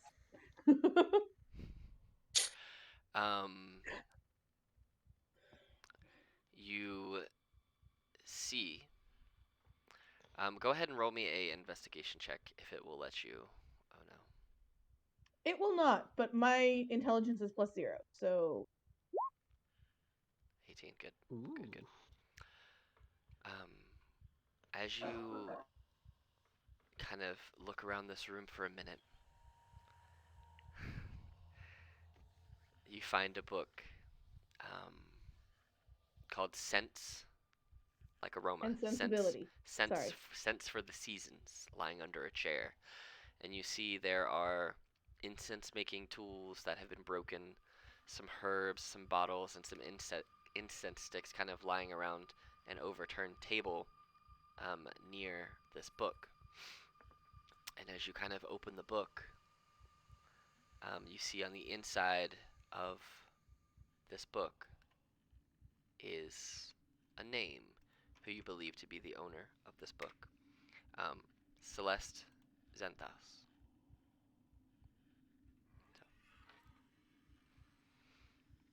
That is very likely one of these 3 female corpses' names. Mm-hmm. Can I look around and see if there are any other books on shelves or Um, journal or yeah, something? yep. You can roll me A sampler on the wall, you yeah, know. you can roll me a investigation check if you would like. I can't get to my sheet, so You have a +6. I thought it was pretty good. Mhm. I have your sheets open and I'm not refreshing those I am pages. rolling like shit. um, you, as you kind of make your way around the ground floor here, you don't really see anything else of interest in the living room, but you maneuver your way over to the kitchen, stepping very cautiously and respectfully over the bodies and trying not to break anything that's already on the floor and maybe broken, maybe not. But you find a folded piece of paper next to a torn bag of cinnamon, um, spattered with blood and tied shut with a green ribbon. The note reads, Marissa, for that little cake you like so much. Um, you would imagine this was likely a gift from somebody, a bag of um, a bag of cinnamon to make whatever cake she liked. And it is a female name, so Yeah. logically you could guess that this is likely one of the other women who were here. Sounds likely. Pell, while they're investigating the living room and the bedroom, kind of covering the downstairs, what would you like to do? Well, I guess I'd go upstairs then. Okay. As you get up there, um, you can give me an investigation check as well. Yours is a +0. +0? Yep, that's what it has on your sheet. That's all right. That's what you. That Incredibly is what average. you needed. You find equipment that looks like it belonged to a trainee soldier. Um, and as you kind of look a little further in, you find a sheath, an empty sheath of a short sword. And as you kind of look at it, you kind of wipe it off a little bit. There's some blood and some dirt on it. You see um, this name carved into it, Mary. Um, and as you learn the name Mary, um, you see 3 ghosts start to rise from these bodies, and they look very, very angry. And they resemble women, these 3 ghosts, obviously, but rather than looking like restless spirits, they look like they are full of rage and regret, and like they are ready to attack. Oh. But they look at all of you individually, and based on where you guys are positioned, I will say you each have 1 quick action/reaction to how you would respond to being stared at angrily and regretfully and ragefully by 3 ghosts. Uh. So are we each Yes. in different rooms? Yes. Cool. Basically, you are in the kitchen, and you can see into the living room where Ono is. One of the ghosts is looking more towards you, Carrie. One is looking in Ono's direction, and one of them is starting to float towards the steps to look up towards you, Pell. So we'll just go top to bottom. Pell, what do you do? Okay. Can I try telling the ghost looking at me their name, Mary? Maybe just like saying it out loud. Maybe that does something. As you say Mary, the look of rage and regret on their face kind of goes to one from hostility to indifference. And you see that this ghost has wavy shoulder-length hair, strong arms, and sharp eyes. And she says, I died like a soldier, like my mother. What happened was neither our fault nor yours. Be well, Elixion. And whew, Mary fades away. We'll go to Carrie. I'll say based on where you are, you saw the ghost looking at you, but you didn't hear Pell say the name Mary, just because he's upstairs and you guys are both downstairs. So, what do you do as you see this ghost coming towards you? Okay, sorry, you said I did hear Pell or didn't? You did not hear. Okay, so I'm gonna move into the room where the ghosts actually are and say, Marissa, tell me what angers you so I can set it right. You hear, as you're saying her name, she says, our home defiled, and then kind of calms for a second. And then looks at you and says, Elixion, when they came for us, I feared they would kill you too. It is very good to hear your voice. Be well. Do not mourn. Nobody can harm us anymore. And she starts to fade away, and you catch the smell of sugar and cinnamon as she also disappears. And, oh no, you heard Carrie say the name. Also, here's the ghost. Ono, Ono wanted to throw down, but Ono hears that the others were able to get them. Celeste, if I could have invited you in for a cup of tea, I would. We sheltered him. We died for him, you hear her kind of repeating to herself, and then as she's moving towards you, and as you say her name aloud, she looks to you, and her visage kind of softens a little bit, and she walks up and kind of pats you on the head and ruffles your hair, but with a ghost hand, it just kind of goes through your big hat. And she says, I would die for you, moon-cursed and moon-blessed, 1,000 times if need be. They, all three, at this point, have now faded away.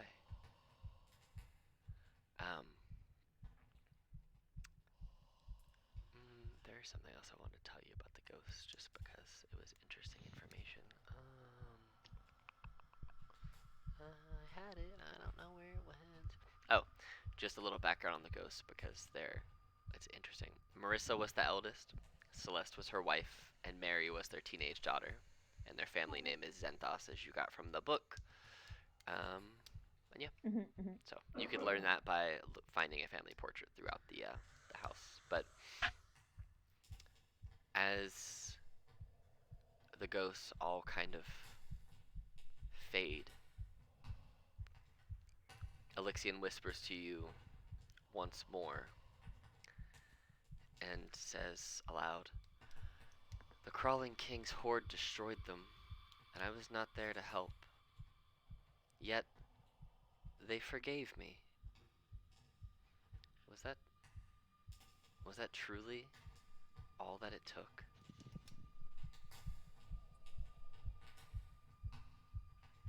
And as he kind of ends his whispering to you, you see that you are transported back away, and as the house behind you kind of fades, you see, while there are still no corpses in those graves, you see the names Mary, Marissa, and Celeste appear on the ruidium gravestones that are in front of the house. And as you kind of reappear back in this grotto, you see to the northwest of you you hear like stone being shoved out of the way, and a bunch of seaweed falls, and a secret door opens here to your northwest. So you can see the the tunnel that you came through, which was this one. This tunnel down here, you can see in, and you could see it from the first room that you had gone in. Here is a tunnel that you have not yet gone, but was open when you entered this room.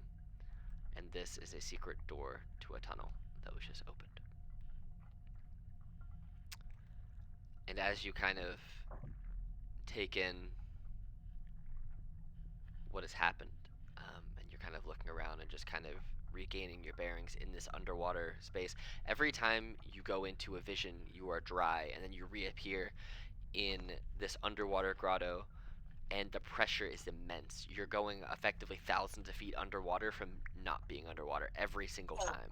So that immediate pressure on your ears, and then they pop, and then you go back to not underwater, and then you go back under, and they pop. It's almost like trying to give you a water pressure migraine. And fun fact, mechanically, if you didn't have any ruidium, whoever didn't have ruidium on them would suffer the effects of deep water pressure, I was gonna say we're gonna get the bends here. which mechanically can kill you. That's just like Yep. die right Yep. away. As you kind of take in the things that are happening, all of your eyes flash red again, and this bright light kind of encompasses you, and then another vision comes to the three of you. You see a baker hides a mussed, dirty boy behind the counter in his shop, slipping him a tart when no one is looking. Outside, children crow and call for the omen-touched boy, laughing as a patron furtively mutters to the baker, "He's full of betrayers' blood, I heard." And he kind of looks down at the boy, doesn't really say anything, and then you guys are back in this grotto.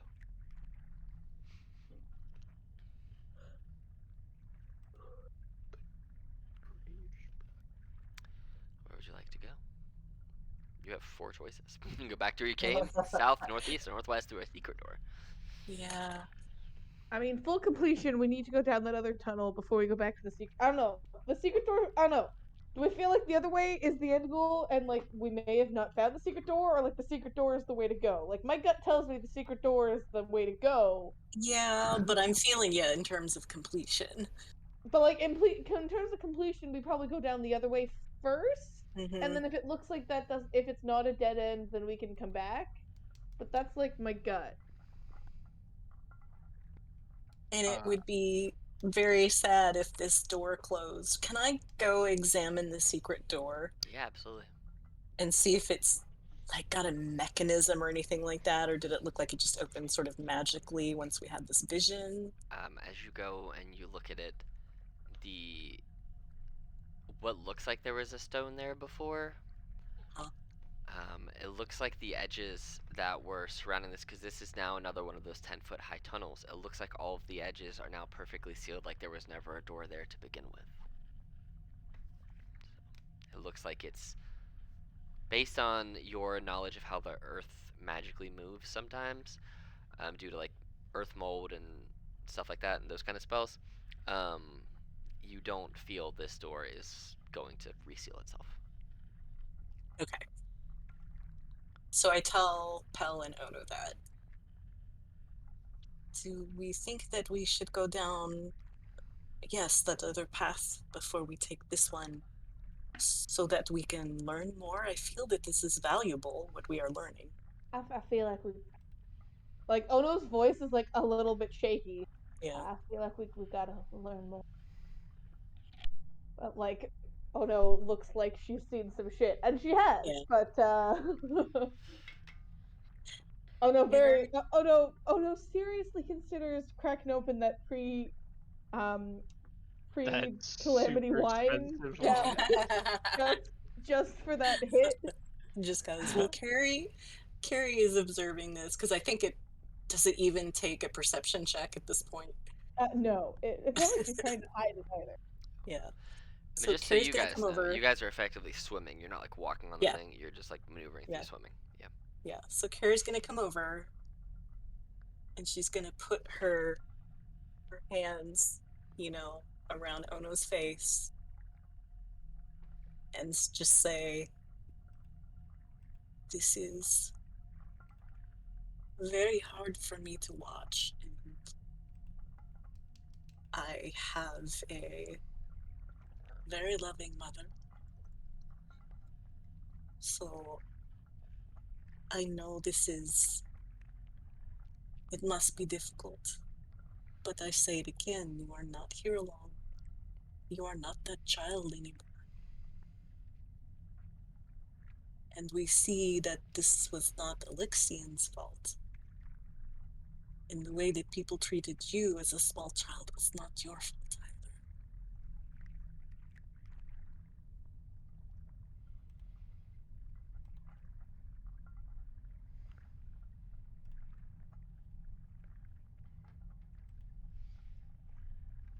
Oh, I'm muted. I'm sorry. I don't know if you would be able to feel the tears coming down her face because I think we're underwater. Mm-hmm. So I don't think there would be any super visible reaction besides like the lip quivering and like eyes probably getting a little bit red and So Carrie will just pull Ono in for a hug and just kind of, do the patting on the back thing. And just say, "Be strong. You're doing very well. All right?" How's Pell feeling as a parent, having seen what Pell has seen so far? I mean, I know that the world can be like a pretty unfair place, and that, not always good people can get like good things. Sometimes they just get dealt a bad hand. But this is going a bit far. Like, as soon as this person was born, they're just getting hit by everything. Like, their parents die right away and everyone around them is suffering. So, it's pissing him off a little bit, but he's holding it together at least. Okay.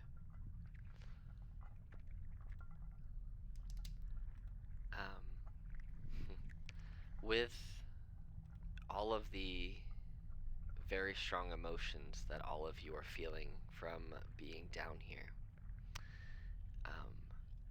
you kind of feel them starting to overwhelm you for different reasons, whether it's sadness or anger or shock.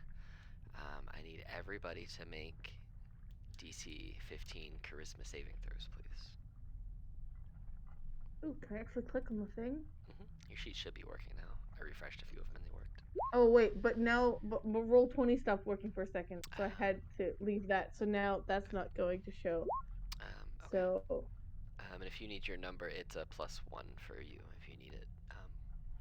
yeah. We all have +1 charisma. That's special.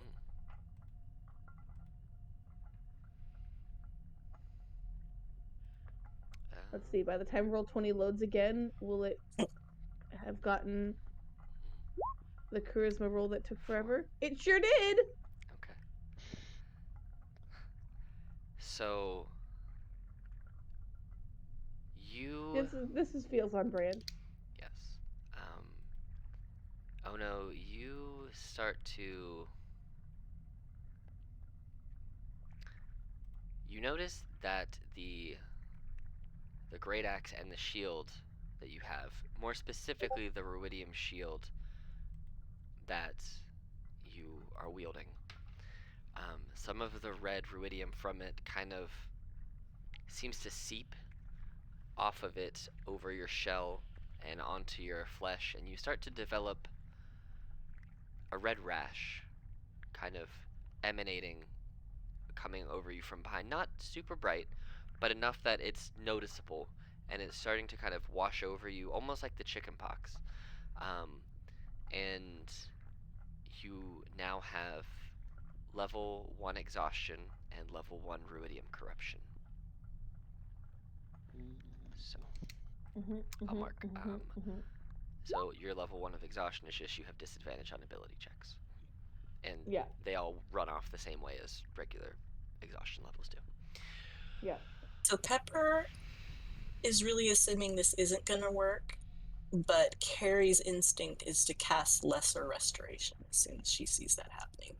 Okay. As you cast Lesser Restoration, you feel the corruption of the ruidium resist your Lesser Restoration. You feel that a stronger form of this spell might suffice, but as of Right. there, that is not.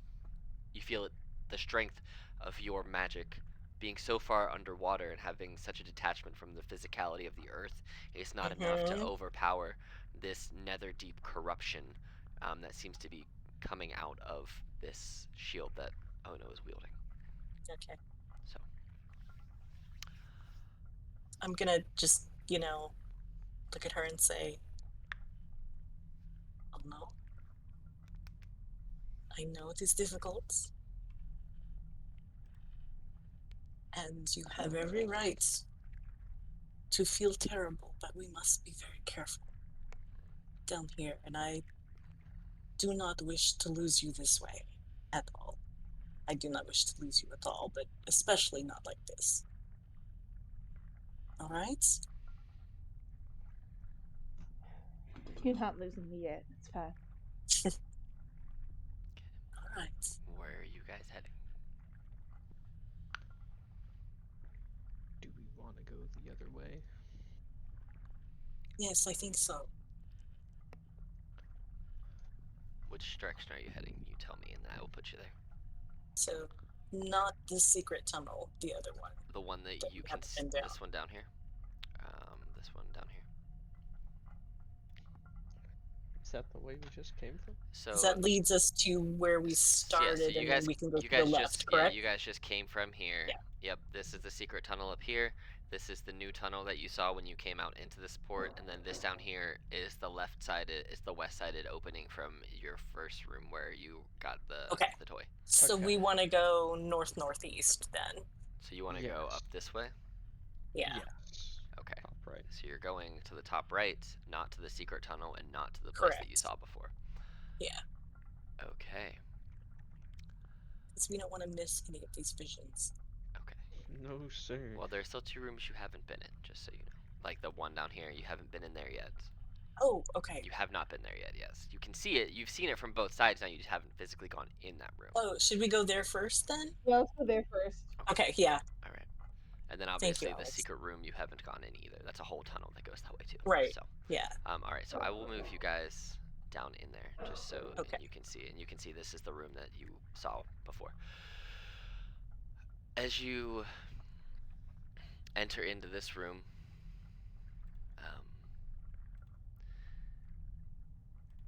you see that the water in this chamber feels as slick as oil. A shiver moves down your spines as halos of pale red light surround you and each other. You all sink to the very bottom of this chamber and land softly as your feet touch the silty ocean floor. You're no longer underwater, but standing on the edge of a small village surrounded by hills. You see a melee has broken out about 100 yards away in the middle of a village that you can see. Of the village that you're on the edge of. You see shadowy soldiers are pillaging the settlement while villagers mount a futile effort to rebuff them. Before you can act, one of these soldiers raises his sword above his head and howls, "You ought to be kissing the ground we walk upon, you spineless cowards," and in a flash, he stabs a villager whose death wail rings in your ears. As you look around, from the memories and the feelings of Elixion, you feel like you are in the time of the calamity.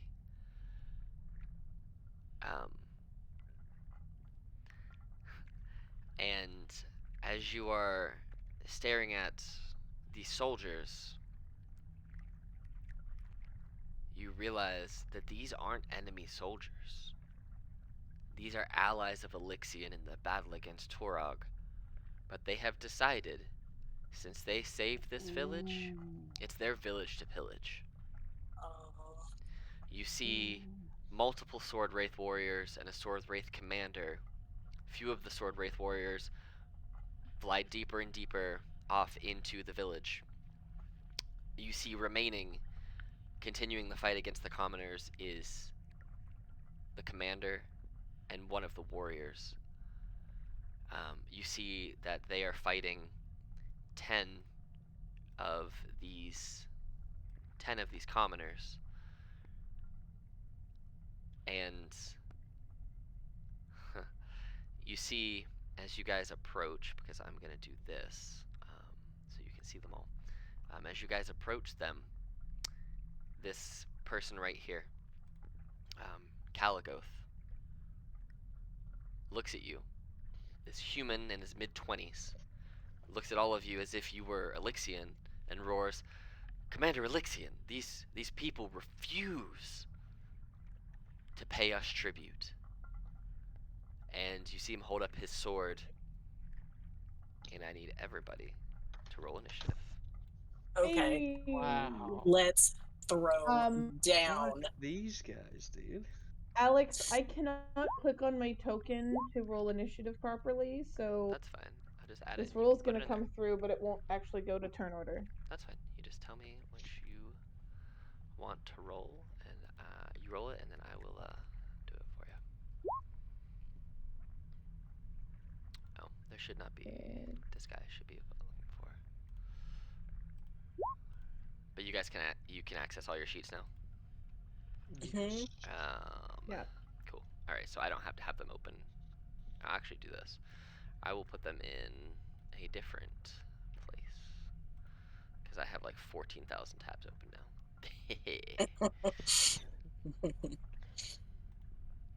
But it was just my way of keeping all of your sheets open, just in case. All right, and then remember, you all have your 13 temporary hit points too. Oh, So, and you have Right. all long rested. You all have your 13 temporary hit points. 13, yeah. Yes. So, and you rolled a 6. Oh no. Okay. All right, and we're gonna do this. We're gonna see what I get with this. I'm just randomly searching battle music. Okay. Bum, bum, bum, bum, bum, bum, bum, bum, bum, bum, Do you bum. feel? Yeah. Do you feel Classic, like? man. Do you feel like you need a break before we go into this combat with this room? Yes, please. Okay, let's take. Yeah, that would be great. Let's say we take a 5-minute break and then we'll come back at 11, and we'll go from there. Okay, perfect. Thank you. Absolutely. All right, so we are back from the break, and what I forgot to tell you is that the little red halos that are around your head, as you touch the ground, they start to leave blotches of ruidium wherever your feet touch the ground, and these ruidium deposits start to send out tendrils almost as you step. They kind of shoot out little ruidium tendrils from your feet, and leaving them in your wake. And in this vision, any successful attack that you make with a melee or a ranged weapon deals an extra 2d10 psychic damage to the target on top of whatever else you do.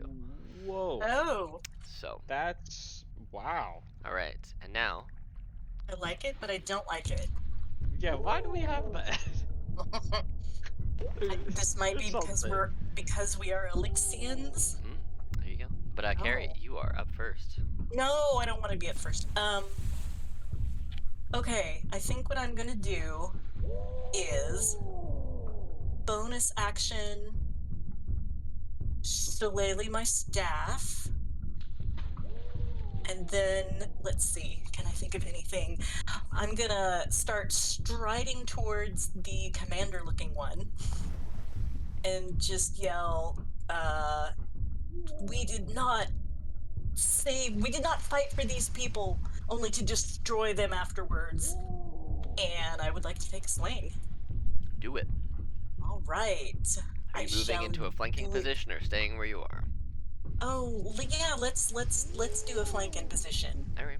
I will say if you move into flanking position with him, the warrior could get a advantage attack on you just because you got to step right out of his way. So that choice is yours. So That's fine. Which one is the more commander one? the one right by Okay. So Pal. like if I just go right there. Yep, you can do that, and Okay. then the warrior is gonna take a smack with an axe at you. Okay. A 12. Nope. All right, misses. But roll me your hit. I'm trying. I don't know if that went through, so I'm gonna try again. It was a 7, but you gotta roll it from your shillelagh, remember? Or is it? Yeah, I Or did. is? Oh, okay. Well, a 7. Oh no, I didn't. Mhm. You're right. I did not. You pretty much just gotta cast I shillelagh, haven't and, used that in a long time. Yeah. and you're not in your symbiotic entity, so you won't I get am not. the additional stuff down there. But Yeah, that's if you hit, you'll get that extra 2d10 psychic. Well, you miss. So, unfortunately, Did I sound intimidating though? yes, Sound yes, you commanding. do. Okay, that's the important thing. All right. So it is the warrior's turn. This is what they look like. You know what they've looked like before because you've seen them. Yeah. It sees you going for its boss, so it's going to try and get into a flanking position with its boss. Try and smack you with a 20. Yeah. It is attacking with just the one hand, so 11. And then it's going to use a bonus action for Martial Fury to hit you again, to try to, but all attacks against him will have advantage until the next turn. He's basically swinging down and getting exhausted for a little bit of a round and leaving himself open. Okay. So, 21 to hit for 7 more, so 18 total. Okay. Yeah. But that is your turn. Pell, it is your turn. Okay, there's a lot of. Well, all those commoners, they're all cool Are they people. not? Nope, they are Oh. the villagers, yeah. The only people that are attacking you is the guy directly in front of you and the person who is attacking Carrie. So, Okay. those are all just commoners that they were slaughtering. Well then, I'm just gonna flank this dude right here then. Oh, that makes it so much easier. Yeah, you're already flanking him, so there you go. Okay. This sounds great. 1, 2. Alright, so the first one hits, the second one misses, but you get 2d10 more for your psychic damage from your Iridium as well. And you do it one-handed, right? Yes. So 10 plus 9 is 19, plus 14 more is 25, 35. Jesus. Damn. Yes, sir. I didn't even have to adjust the level of this fight if I didn't want to, because I didn't read that you get an extra 2d10 damage. Going crazy. Okay. Anything else on your turn? Honestly, no. Okay. No, that's about it. Alright. Okay, so it's going to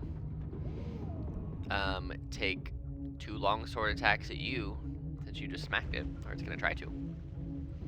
Yeah. 23, and this guy uses a shield and a breastplate, so it's the first damage. 9 misses. It's going to use Martial Fury, which if it hits, it will do extra damage, but it's not going to hit. And basically, these two guys have advantage until the start of their next turn, because they're swinging for the fences. Oh no, it is your turn. Is it magical damage? No. The second one would have been extra magical damage, but it missed. The third one, but it missed you. Yes. So no, it's not magical damage. It's just regular damage. So you take what? 4 damage? Yeah. There you go. 4 damage. But oh no, it is your turn. So sorry, there's the one that's in between these two, and then there's the one on the other side? Correct. Just the 2 blue ghosts. The others are the commoners from the village that is being slaughtered. Right. Can I get between, like, over here to be in between the commoners, or like? Yeah, sure. I'll squeeze you in there. I just feel like this line is funny. I would like to rage and have some therapeutic smashing. All right. I'll do claws because Okay. we've learned how great it is. And you get and I'm what, 4 attacks? yeah. And you'll get 2d. Oh no, 3. Yeah, because you can't use your bonus action this round because you're Yep, raging. yep. But if you hit with all 3, you get 6d10 more damage. Yeah. And you're flanking, so you get advantage on all these attacks. Jesus. Yeah. All right, go for it. Okay. Claws. 1, Mm-hmm. 2, Mm-hmm. 3. Mm-hmm. So give me all your regular damage for those. So just, Oh, man. 30. that did not add your rage for some It did reason. not add my rage. Did you turn the rage That on makes in me roll angry. 20? I have literally never toggled it off. 30 plus 6 plus roll 60-10.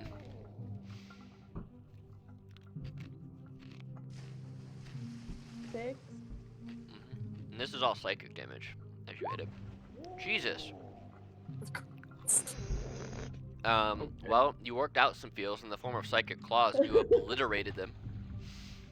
He had 45 hit points and you did 63. God damn. Yeah. I yellowed a victory roar and then I'm gonna move over here. I didn't check the exact dimensions of moving to there and to there, but It I have doesn't 40 matter. feet of movement, so I Fun hope fact, that works also out. when you rage, you can immediately use half your movement. That doesn't Yeah. cost you anything too, so you can get around, no problem. Okay. Oh, no, But get you to needed around. that last bit of damage to kill him anyway, so all your Yeah, attacks yeah, run yeah. dude. Yeah, cool. Yeah. Carrie, it is your turn. You just saw a really angry.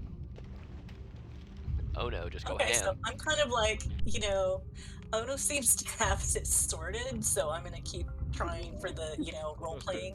I'm role playing Elixian, guys. So Yeah. I'm gonna yell at this guy, stand down. This is not who we are, and just backhand him. Are you attacking or are you trying to persuade him to stand down? I'm trying to persuade him, All right. but I'm backhanding him. So specifically, here's what it says, Mhm. because they give me this exact thing. So this, Okay. you can choose if you want. Do you want intimidation or persuasion? You tell me first. Oh, I'd say man, I intimidation think 'cause they're you're the trying to same for punch me, him. but yeah, Okay. intimidation. A character can use an action to try to convince the soldiers to stand down. Mhm. Doing so with a successful DC 27 Charisma Intimidation God. Persuasion check, or it drops by 10 if this guy happened to have been dead. So can you possibly roll a 27 Intimidation check?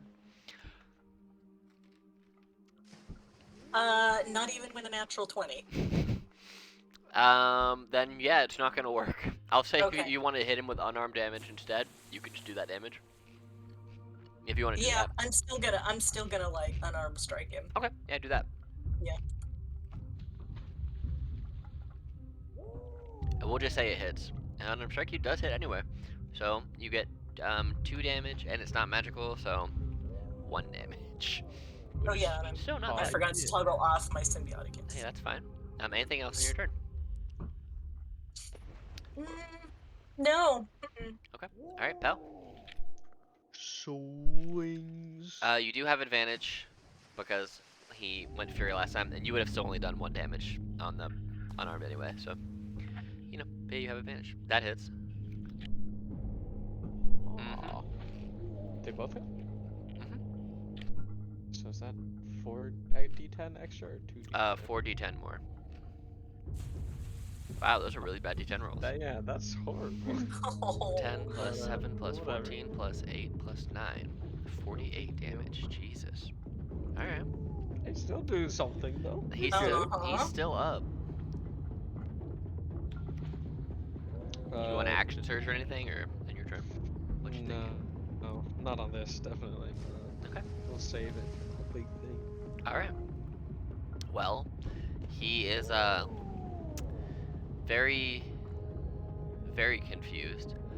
But he is going to use this ability called Call to Honor, which is kind of funny because he's slaughtering villagers. Call to Dishonor, and give himself advantage on all of his attacks this turn, and then use Martial Fury as a bonus action. So he's going to take 3 attacks, and he's going to hit them all against Pell, because right now, Pell, you're the biggest threat to this guy.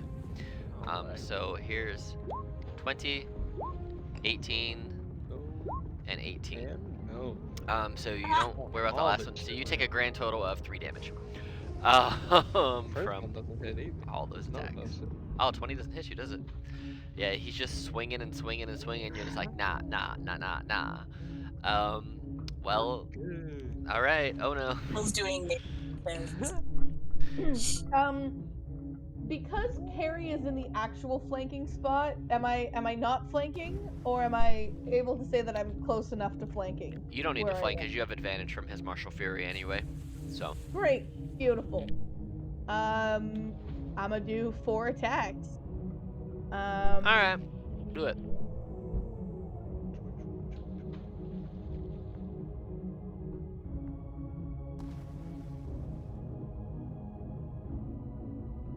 All right. Give me all the damage. Again, I don't know where the rage button went. No, I can't find it. I'm That's sorry. fine. No, that's fine. I will do this math real quick. So it's gonna be 10. It's actually plus 6, and then it's plus 8, plus 10, plus 7, plus 8, and then roll me 8d10. 8d10. Mm-hmm. And if this doesn't kill him, I have another request. Plus 39, plus 20 more because one of those d10s was crit, and those dice add up. Well, you absolutely murdered this man. Do you want to Okay, take a cool. guess how much damage you did? How much damage did I do? Or Yeah. How much damage do you think you did? like 75? No. Triple digits, baby. You did 108. Oh my god. See, this is why I just backhanded him. And for the record, Ono's fine. I had a thing I could have done 2d12 damage with my infectious fury, Oh yeah, but you did. but I didn't because he was already dead. Yes. As you guys, Crazy. Yeah. as you rescue the villagers, you hear a whisper once again from Elixion. He says, huh, there are bright spots amid the ruin. Well, sometimes. Beauty, kindness. You handled that better than I did. I wish I could have seen their faces happy with relief that they were saved, rather than fraught with sorrow at their losses. Let me move you guys over here for a second, because as you... Oh no, oh whatever, N4 is going with you. Even though N4 is its own thing. Get out of here, N4. Hold on, I still need to move you guys a little further over here so I can grab all these commoners. The commoners all disappear as well as you guys. As you appear back in the regular grotto, the red halos disappearing around you. You see that to the northeast of you, northeast, another door opens. Another stone. Oh no, Another stone moves. Alright. Alex, we want to see all of the places. Well, that one's right in front of us. So even if it does go through, it's gonna point us back in the right direction. That's true. Yeah. Secret door! Secret door! Yeah, and we could at least kind of check out the secret door. You guys all want to go in the secret door room? Yeah. I think we do. Let me move you guys in here then.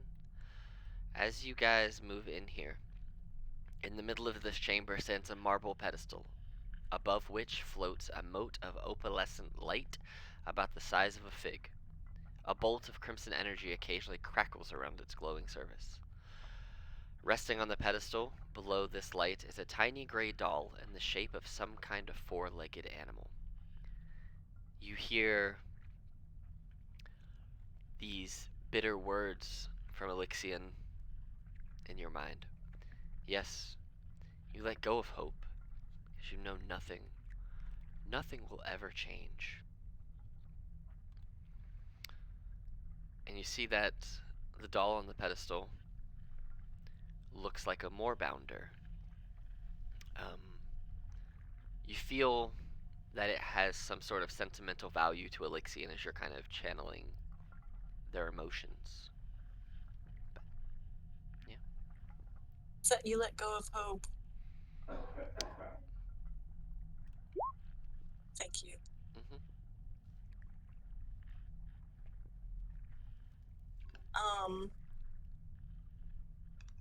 So there's like a little mote of light floating above it. Above this doll. Yep. Okay.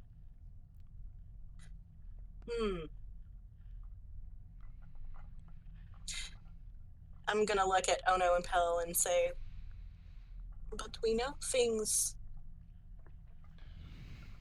changed at least a bit, yes? I mean, he is known now as a hero.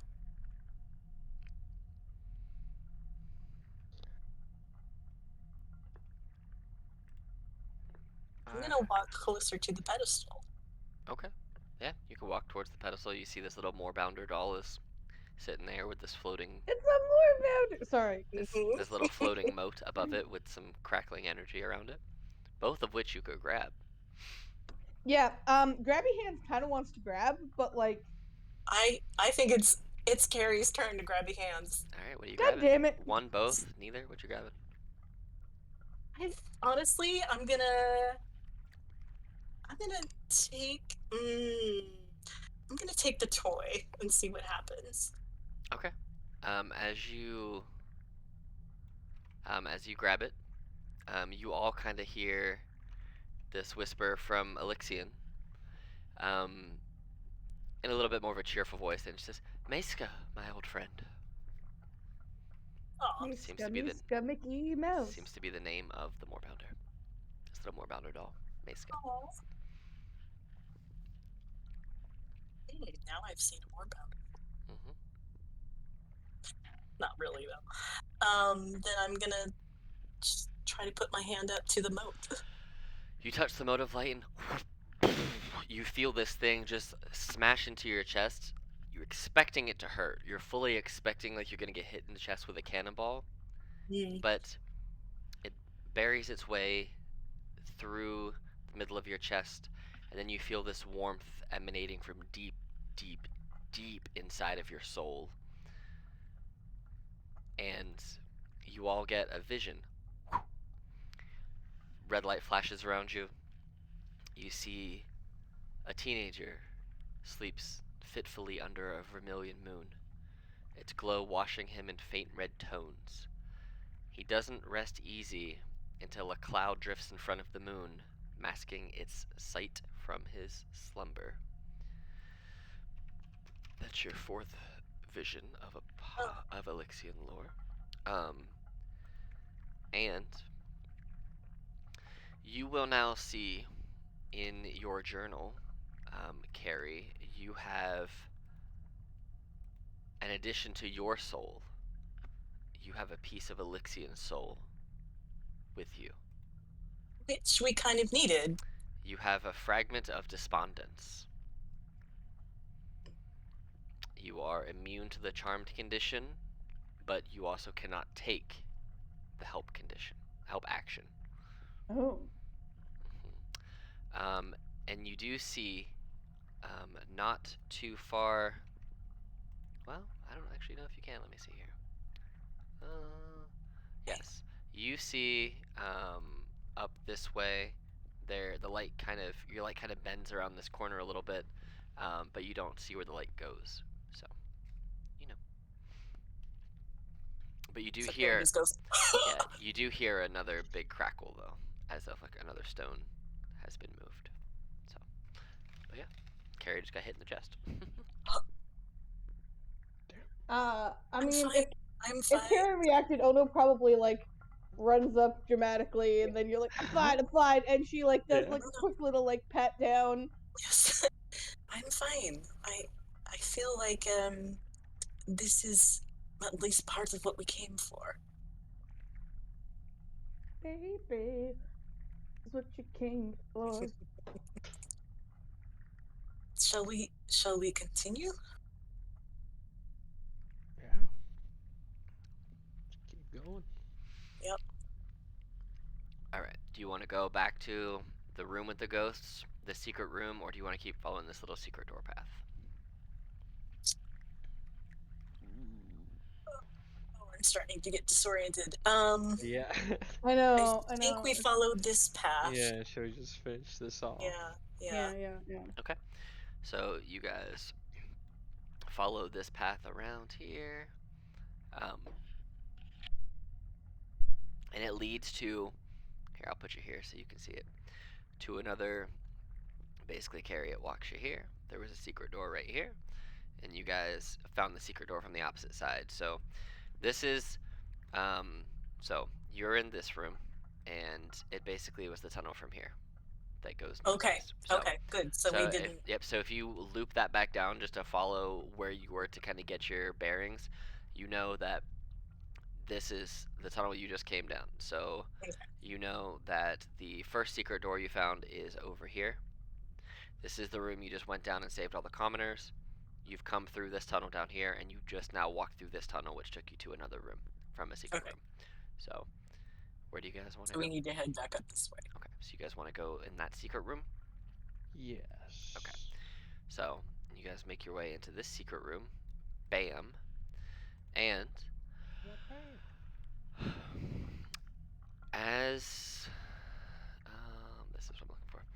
Rising from the floor in the center of this grotto is a marble pedestal above which floats a wispy mote of light. You hear the following in all of your heads.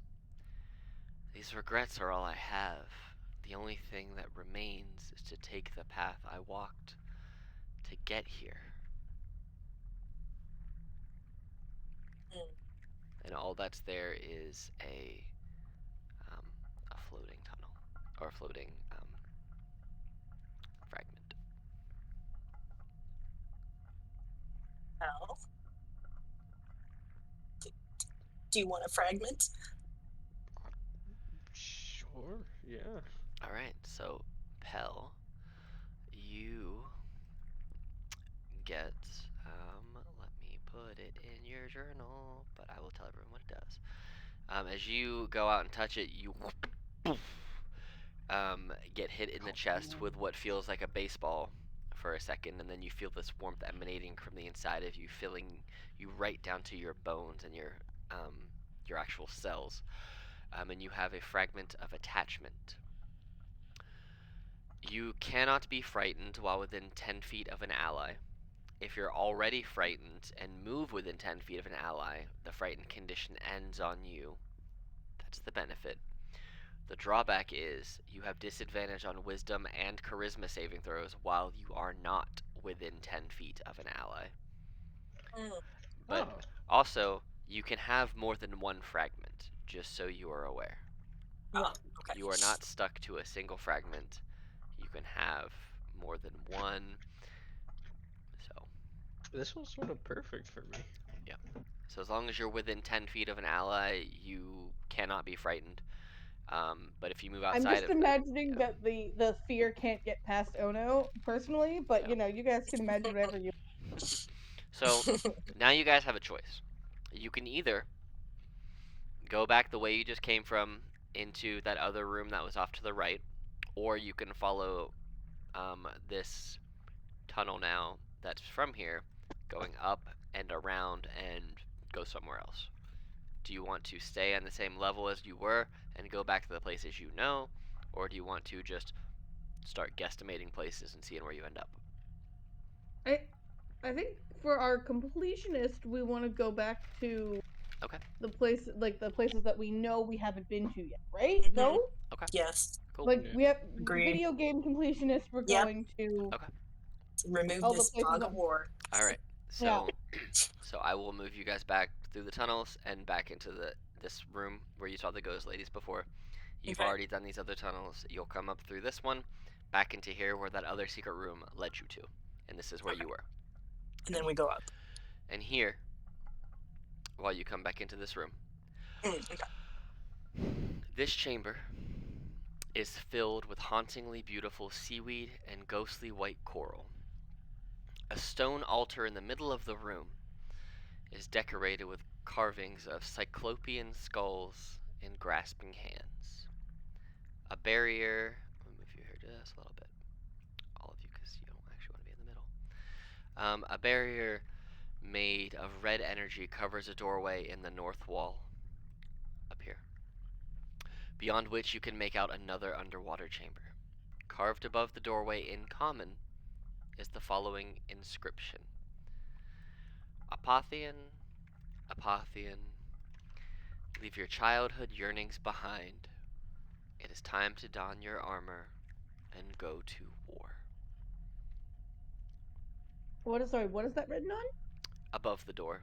That's right here. Above the door. To the north, yeah. Yeah, basically, it is. I'm just gonna draw a little line in. Sure, we'll say it's green. You basically If have it a was door written like. on like a plaque, I would have destroyed the plaque. But I think yeah, it's up on the door is a basically little like bit where harder. that green line is right there. Is basically it's an open. It's like a red barrier that's kind of blocking your way through there, and you see Right. above the door. It's carved there Okay. with the Well- altar in the middle. Yep.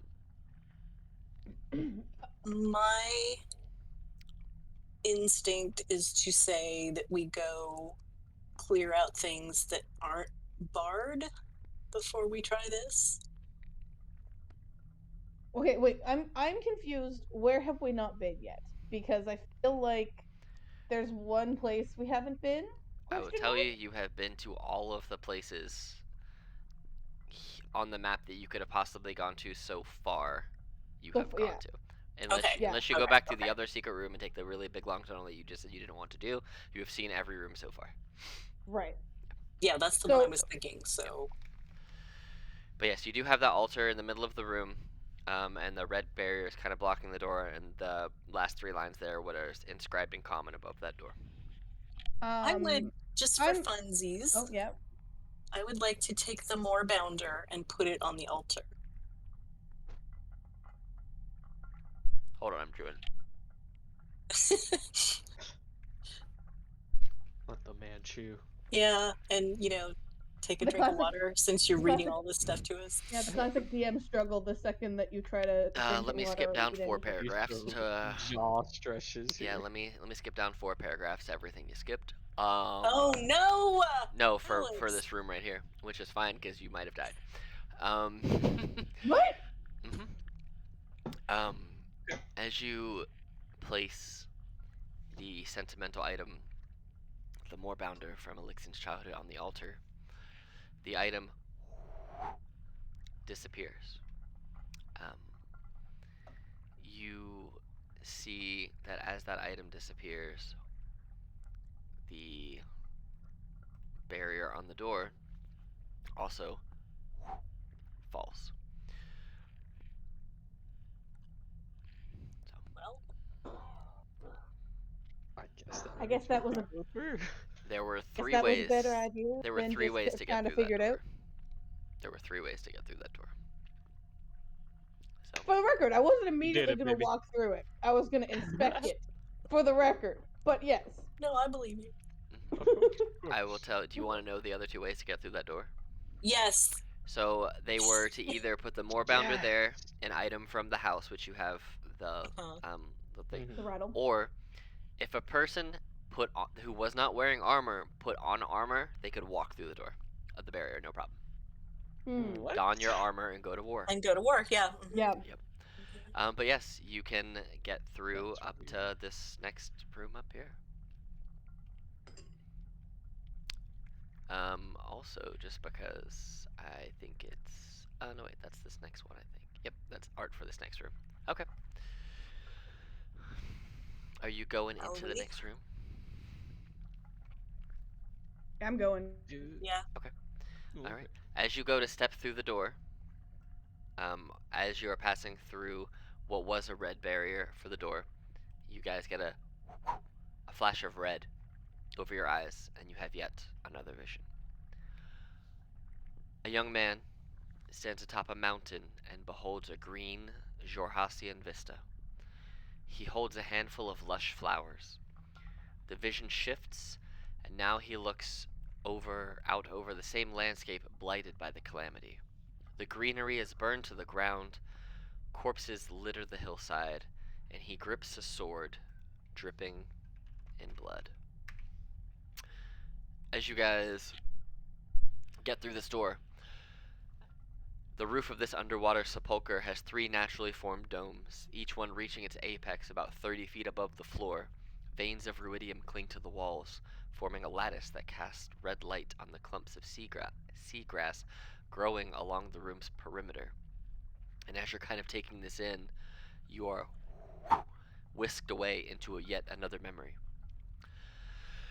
The underwater gloom gives way to a scene showing a parched battlefield under a bleak ashen sky. All around you, shadowy figures clash swords, and the air is filled with battle cries and the drums of war. Familiar-looking black towers in the distance provide clues to where and when you are. At the gate of Betrayer's Rise during one of the fiercest battles of the Calamity. In this conflict, Elixion fought the Crawling King's horde and scored a hard-won victory. In this version of the scene, it seems the battle is yours to win or to lose.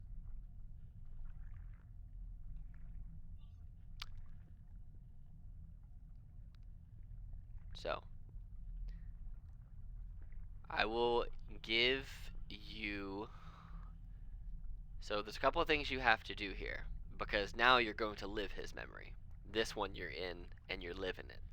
So, I need you to decide who wants to be the leader for the battle. Basically, the general. For you. Who's your battle general? I'm not the general. I'm the front line.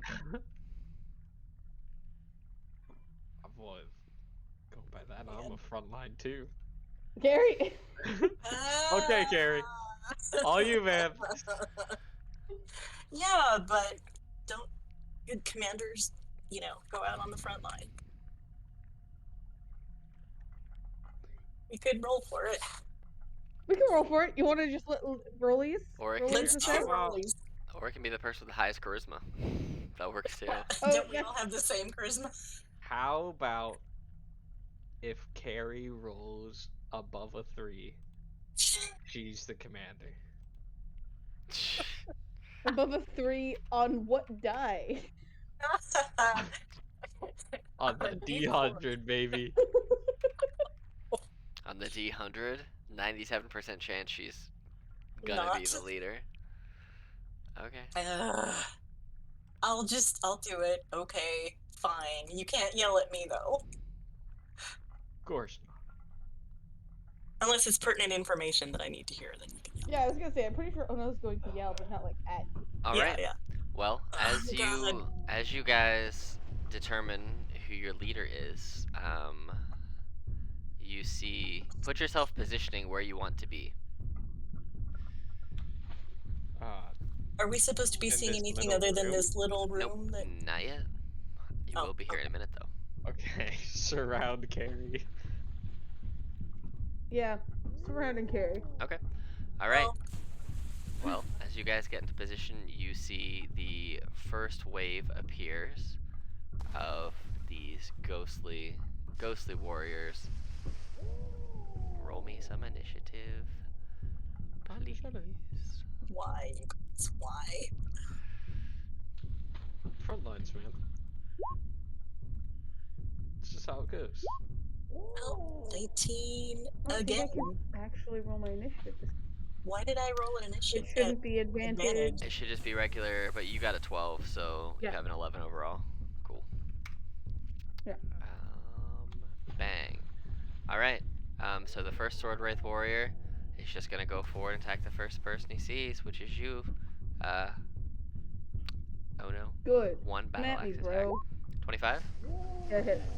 These guys are actually they're not wearing shield. This guy is only one of these guys is wearing a shield, and this is not one of them. So you get hit for the higher, the 13. 13. Yeah. And this guy is wearing a shield. Okay. That's his turn. Carrie, it's your turn. Okay. Oh, man.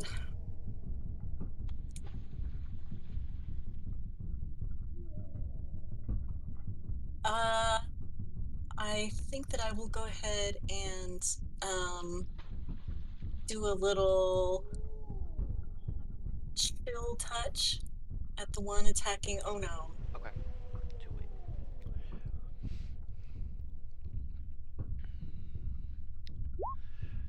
5. Okay. You see as you hit it with the chill touch, the damage is not quite as effective as you thought it was going to be. Okay, is that an undead target? Yes. Okay, then it has disadvantage on attack rolls against me until the end of my next turn. Cool. We're gonna say these guys all have an AC of 14 because they're all attached to each other. I can't. And it use also critical can't hits. regain hit points Cool. until the start of my next turn. All right. So the little spectral hand is clutching it around the throat. Excellent. As it comes to your turn, oh no, you guys see that these 3 ghosts become more like evil, grim knight-looking creatures, and they seem to represent the Crawling King. And you all hear another whisper from Elixion chimes in and says, "After so long, their faces have faded into the haze of the past. I try to remember them. Not my enemies, but the soldiers who fought alongside me. The least I could do was wade into the heart of battle where the suffering was already the worst and take it all on me." It is your turn, Anna. I'm gonna reckless attack the guy right in front of me. Oh, sorry. I'm going to rage first. Okay. There. Excellent, excellent. And then I'm gonna wait for my D&D Beyond sheet to try to load again because it gave me an error when I tried to do something, and now it puts me on it. Oh no, indeed.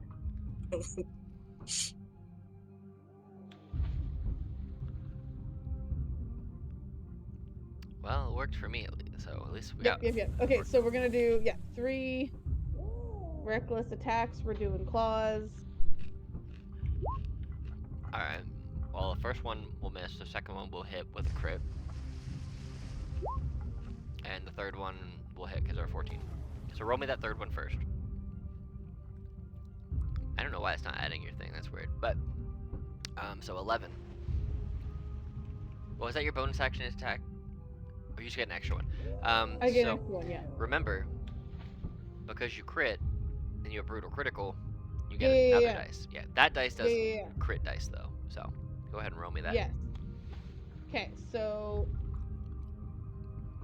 that's that- 10 plus 6 is 16, plus another d6. yeah, another d6. Brutal So critical. 16 minus 5, so 21. And then I'm also going to do my new thing, my new Infectious Fury thing, Okay. which it. does 2d12 psychic damage. Oh, snap.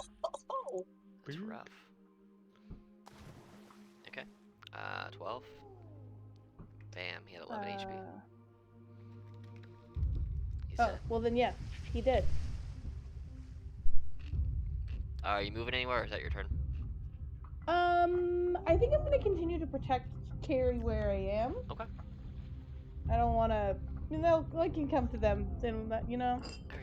Well, this guy's gonna run in here to combat, and seeing as you have a strong opponent, it's just gonna take one swipe at Pell with a battle axe, 2-handed.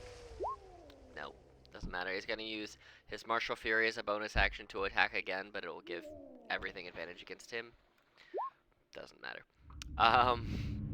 This warrior is gonna move forward and try to attack Ono, doing the same thing. A 17 and bonus action attack again for natural 20. I don't think a 17 hits you, right? 17 does not hit. Cool. So it's gonna be 11 plus 8, so 19 reduced by half because you're raging, so 9. 9 is your turn. Hell, it is your turn. You have advantage on the guy in front of you. Sweet.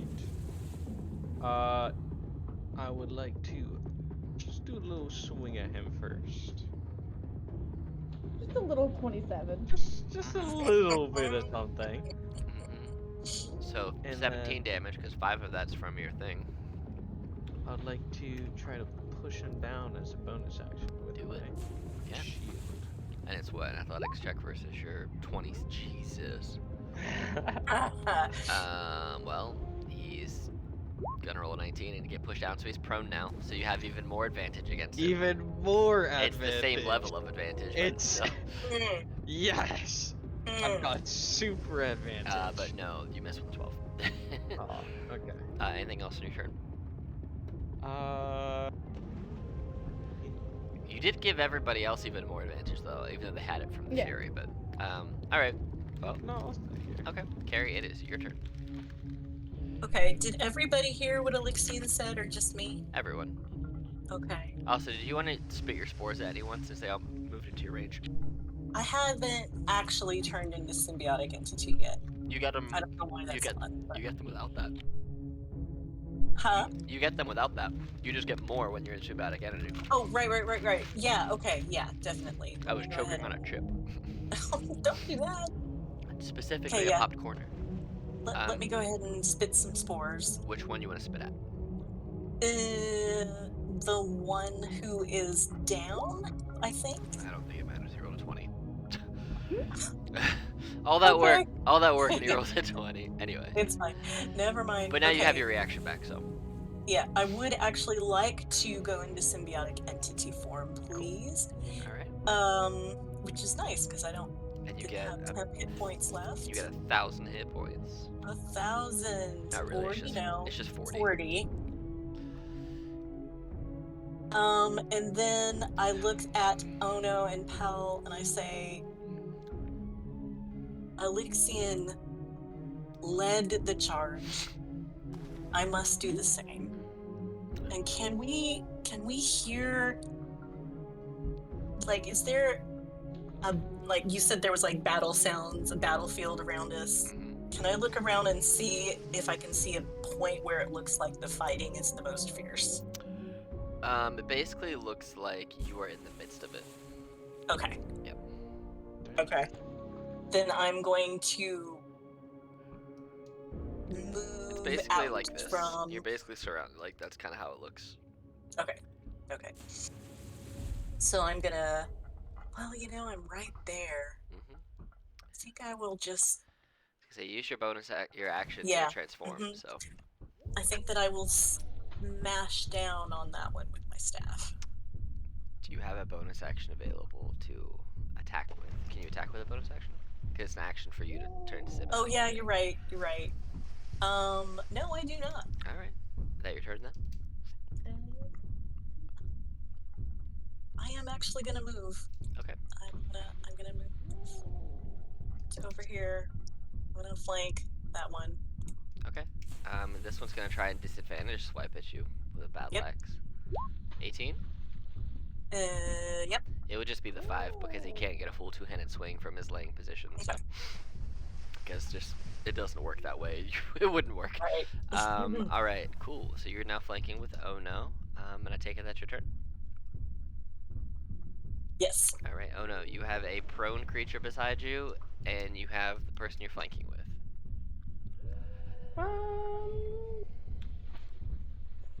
Flanking with Carrie. We're gonna go with that guy. Okay.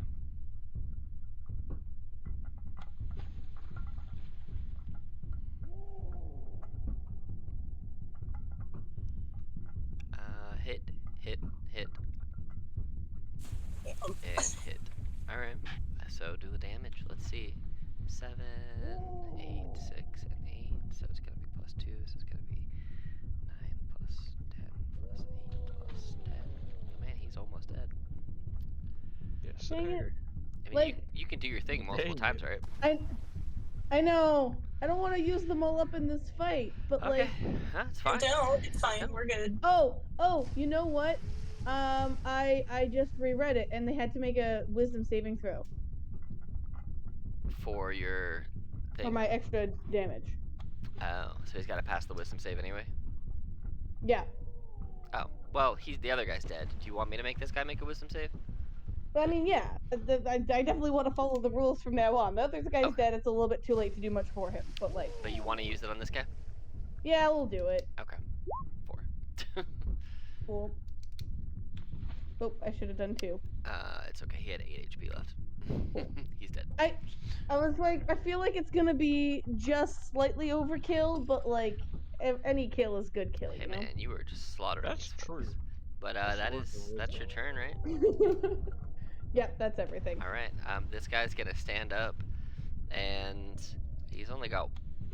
Well, he's got to.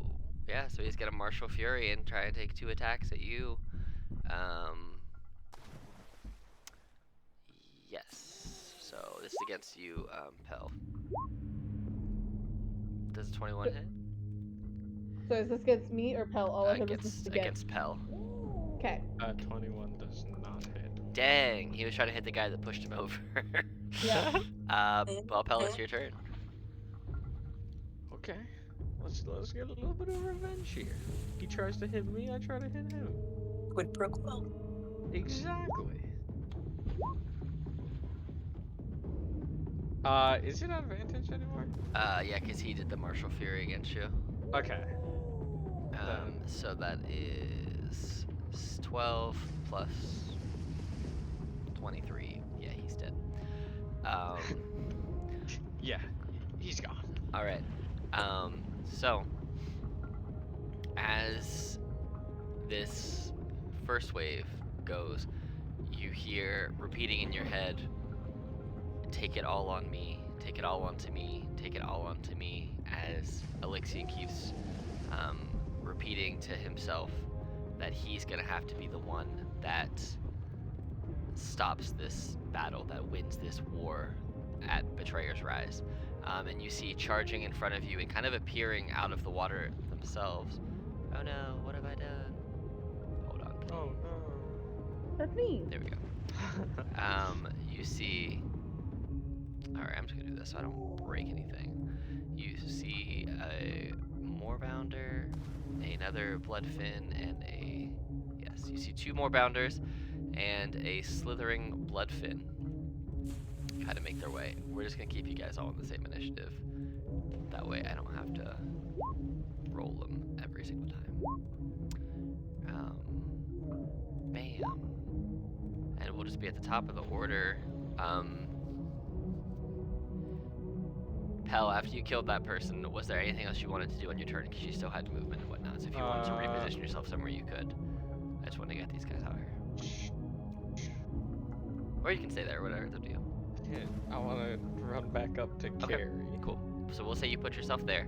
Carrie, you see 2 Moorbounders and this this thing that you've seen before appear. Mm-hmm. So, what do you want to do? Okay. Well, I'm gonna keep LARPing Elixian, Okay. and I'm going to just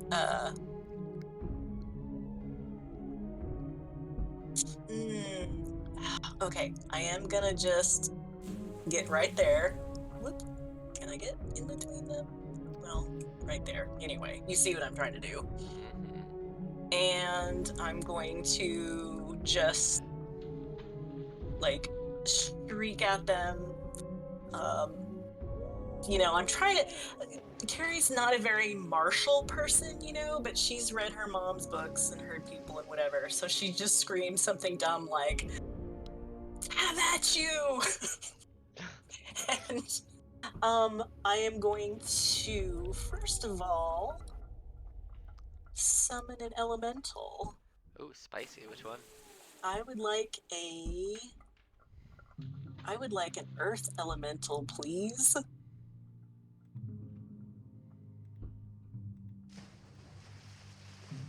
And that. And yes, I am concentrating on that. And can they attack when they... Oh no! Oh, D&D Beyond just went down. That's okay. again, okay. Did I actually go down again? Yeah, I can't get... But I mean, I have my PDF, so there at least is that. And you should have access to the Earth Elemental in your journal now, too. This one you can actually ignore, because I made there's 2 of them. They don't need to be 2 there. So, bam. There you go. You should see the 1 in your journal. But it gets to go at the end of your turn, so I'm gonna. Where is Carrie in this mess of people? There you are with your 35 hit points. Okay. Although you have 40 temporary hit points, right? You're Yeah, only- but I took 5 points of damage. Just Oh, you're right. last round. Yeah. So yeah, can they attack as soon as Yep, they get he summoned? can, as soon as you summon him, because they'll be at the end of your turn, it can attack, and it's gonna get, what is that? It has, and you did it as a 4th level spell? Mm-hmm. Alright, so it's not gonna have all these HP, it's gonna have 50 It's got HP. 50. And Yeah. then it's got what for an AC? 15? Yeah. I think so. Cool. And then it gets to attack, I think, 2 attacks. So slam attacks, which is your spell attack modifier to hit. So Okay. your melee spell attack. Okay. So Okay, so let me sorry. Brand new it's thing it is plus that 8. I am doing. So Okay. your sheet might be back up though, because I just refreshed it. It says it's working. Although it's still spinning after the fact, so who actually knows? But yeah, it's still working. Plus So 8. we're going after this The Moorbounder? Moorbounder right here. Okay, Yeah. cool. And then you do, you get 2 attacks, so you might as well just roll them both. Okay.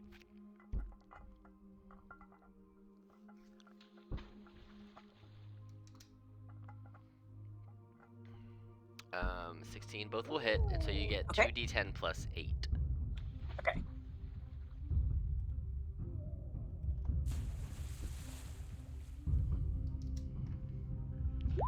Like the sound of that. That's a heavy hit. It's looking really bad, but it's still standing. Bopped him on the head. Bad dog. Straight Sit. up, you did. And then I would like to spit spores at that same Moorbounder, Alright, he please. gets to make a con save against your rigmarole. 5.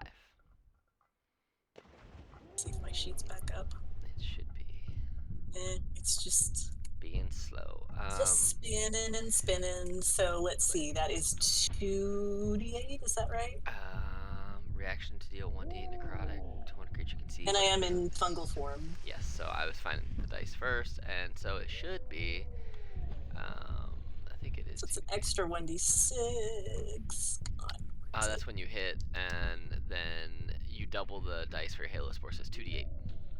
Okay, so 2d8 plus 1d6. No, the 1d6 is for your melees. So you just get 2d6. Oh, yeah, okay. Yeah. That's for when you do a bonk for yourself. But yeah, it's 2d8 because it failed, so it takes it all. I gotcha.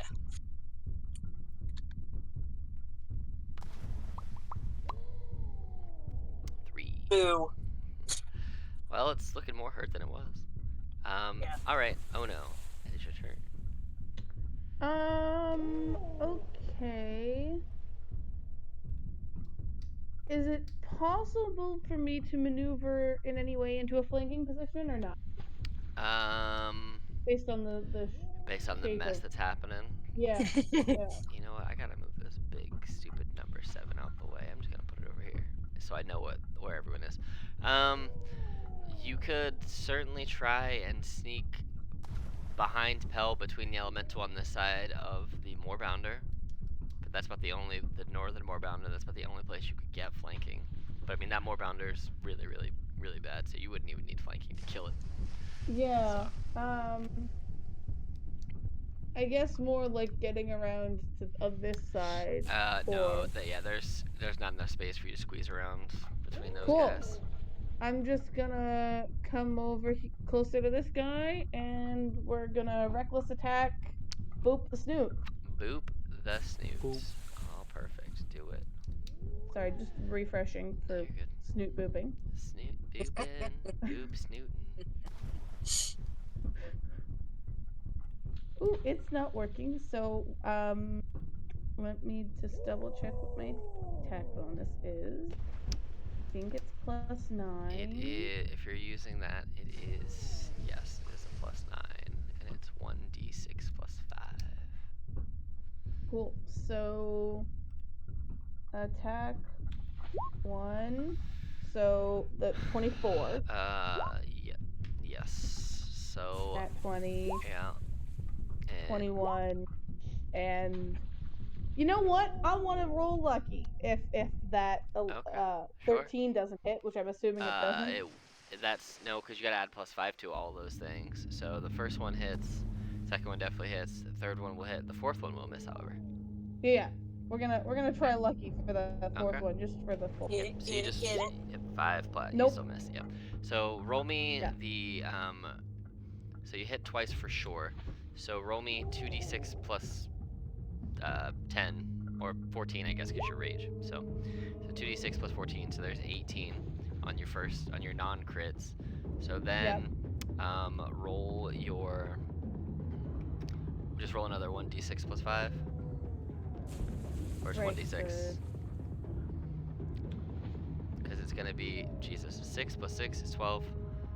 Okay, plus roll another d6 because of your crit bonus.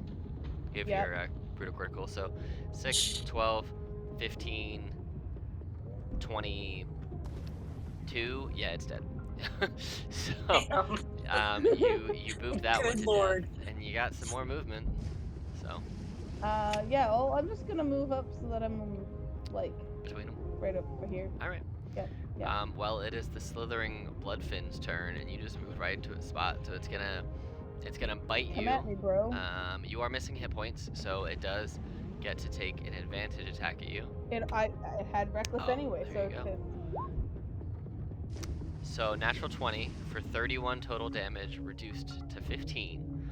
And you are grappled and considered restrained. It's gonna use a bonus action to try to swallow you. Wow. So it's gotta hit you though, and it's gonna be an advantage because you recklessly attacked it. Yep. 28. Yeah. So No. you are swallowed. You're no longer grappled, but you are blinded and restrained. You don't take that damage though. Not right now. That's at the end that's at the beginning of your next turn. But Cool. yes, you are. So you take 15 total damage from your damage. So I'm basically gonna do this. I'm gonna put you in its belly because that's you swallowed. And it's got a 10-foot reach with its tail attack, and so it's going to take a smack at Carrie, who you are missing some of your hit points because it says missing any hit points, so it gets advantage against you. 26 for 17 bludgeoning damage. Okay. And then I need a Constitution saving throw to keep up your elemental. But I think you have Warcaster, so it's that advantage. I do have Warcaster. You need to get a 10. Okay, so let's see. My saving throw is +4. Okay. Yep.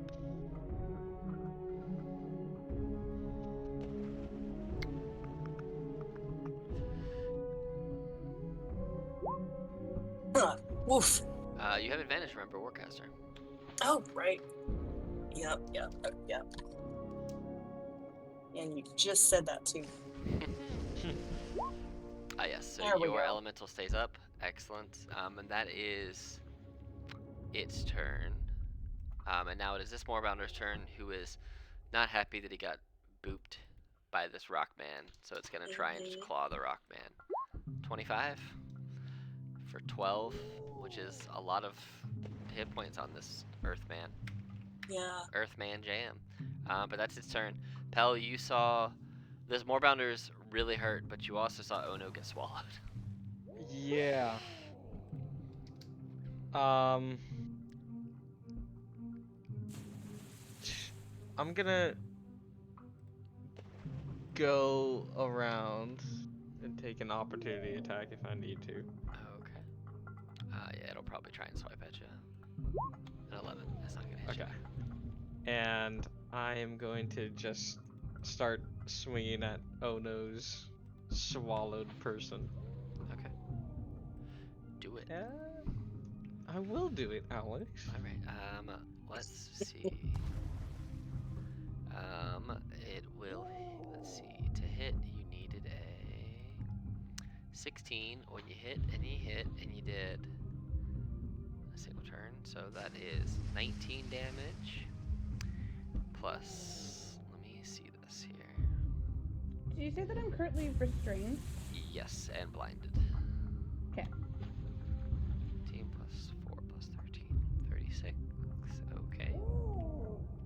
That's about what it sounds like for Ono in there right now. Just, So, all right. Anything else you wish to do on your turn? If it's still live, Yes, I'll it is. action surge and do some more attacks. Okay. Trying to just cut open this stomach. Yes, 27 does hit. 23 does hit. There's another 12, 24, 31. Ah. It's still standing. D&D Beyond crashes. Yeah, just did that. to me, And too. I'm gonna mark it, so disadvantage on other people. when I'm close by. Okay, cool. So we're gonna hit it with a blue, and then it's got to make a con save DC 15 at the end of the turn, or regurgitate. Oh no. Con save of 18, so you are still swallowed in there. Oh no. Cool. Carrie. Yeah, I know. Sheets went to the pooper. I am going to. Right, I'm remembering how to like read a manual character sheet, so It's that's been a fun too. minute. The elemental goes on my turn, correct? Yes, just at the end of your turn. Okay. I am going to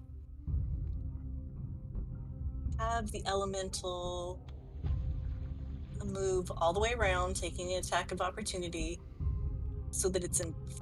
It doesn't get Oh, it one. can't, huh? It can't, That's yeah, a because it's a already law taken it. thingy. It's Okay, a law. It's against the I'm just rules. gonna have it hit the more bounder then, Okay, that works. and yeah, okay. All right, do it. It's a plus Do 8 it. from yours, Yeah. from your attacker, Rooney. It hits. Okay, and then the damage is 1d10 plus 8. Mm-hmm. Oop. So it's 1d10 plus 8. Yeah. Oh, then it can't survive. It has 6 HP. All right, that's fine. Boop it to death. And then I am going to. I can at least move a little bit here, right? Oh yeah. Okay. So I'm going to move to there, and I am going to. What am I going to do? I'm going to.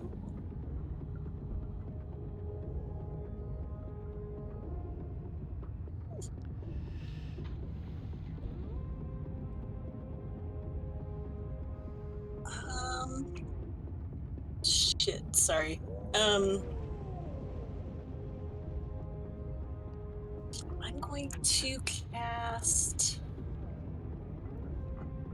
Does this thing look pretty beefy? It looks like it's really hurt, but pretty beefy. It Yeah. does look. It does look really hurt. Yeah. Okay. Compared to what it was, yeah. Okay. So, sorry, I hate not being able to like. Yeah. Hover over my spells. Mm-hmm. I'm going to. Sorry, I'm taking so long. I'm going to go ahead and cast. You're all good. Am I though? You are. Okay. I'm going to cast. You know what? Let's try it. This is stupid. Okay, I'm gonna cast Charm Monster. That's a Charm Wisdom monster. 16 saving throw. Okay. It says creature. Okay. Cool. Does that count as a creature, or is it a monstrosity or something? It is still a creature because it doesn't say. So everything is a creature. And it said wisdom. Yeah. 12.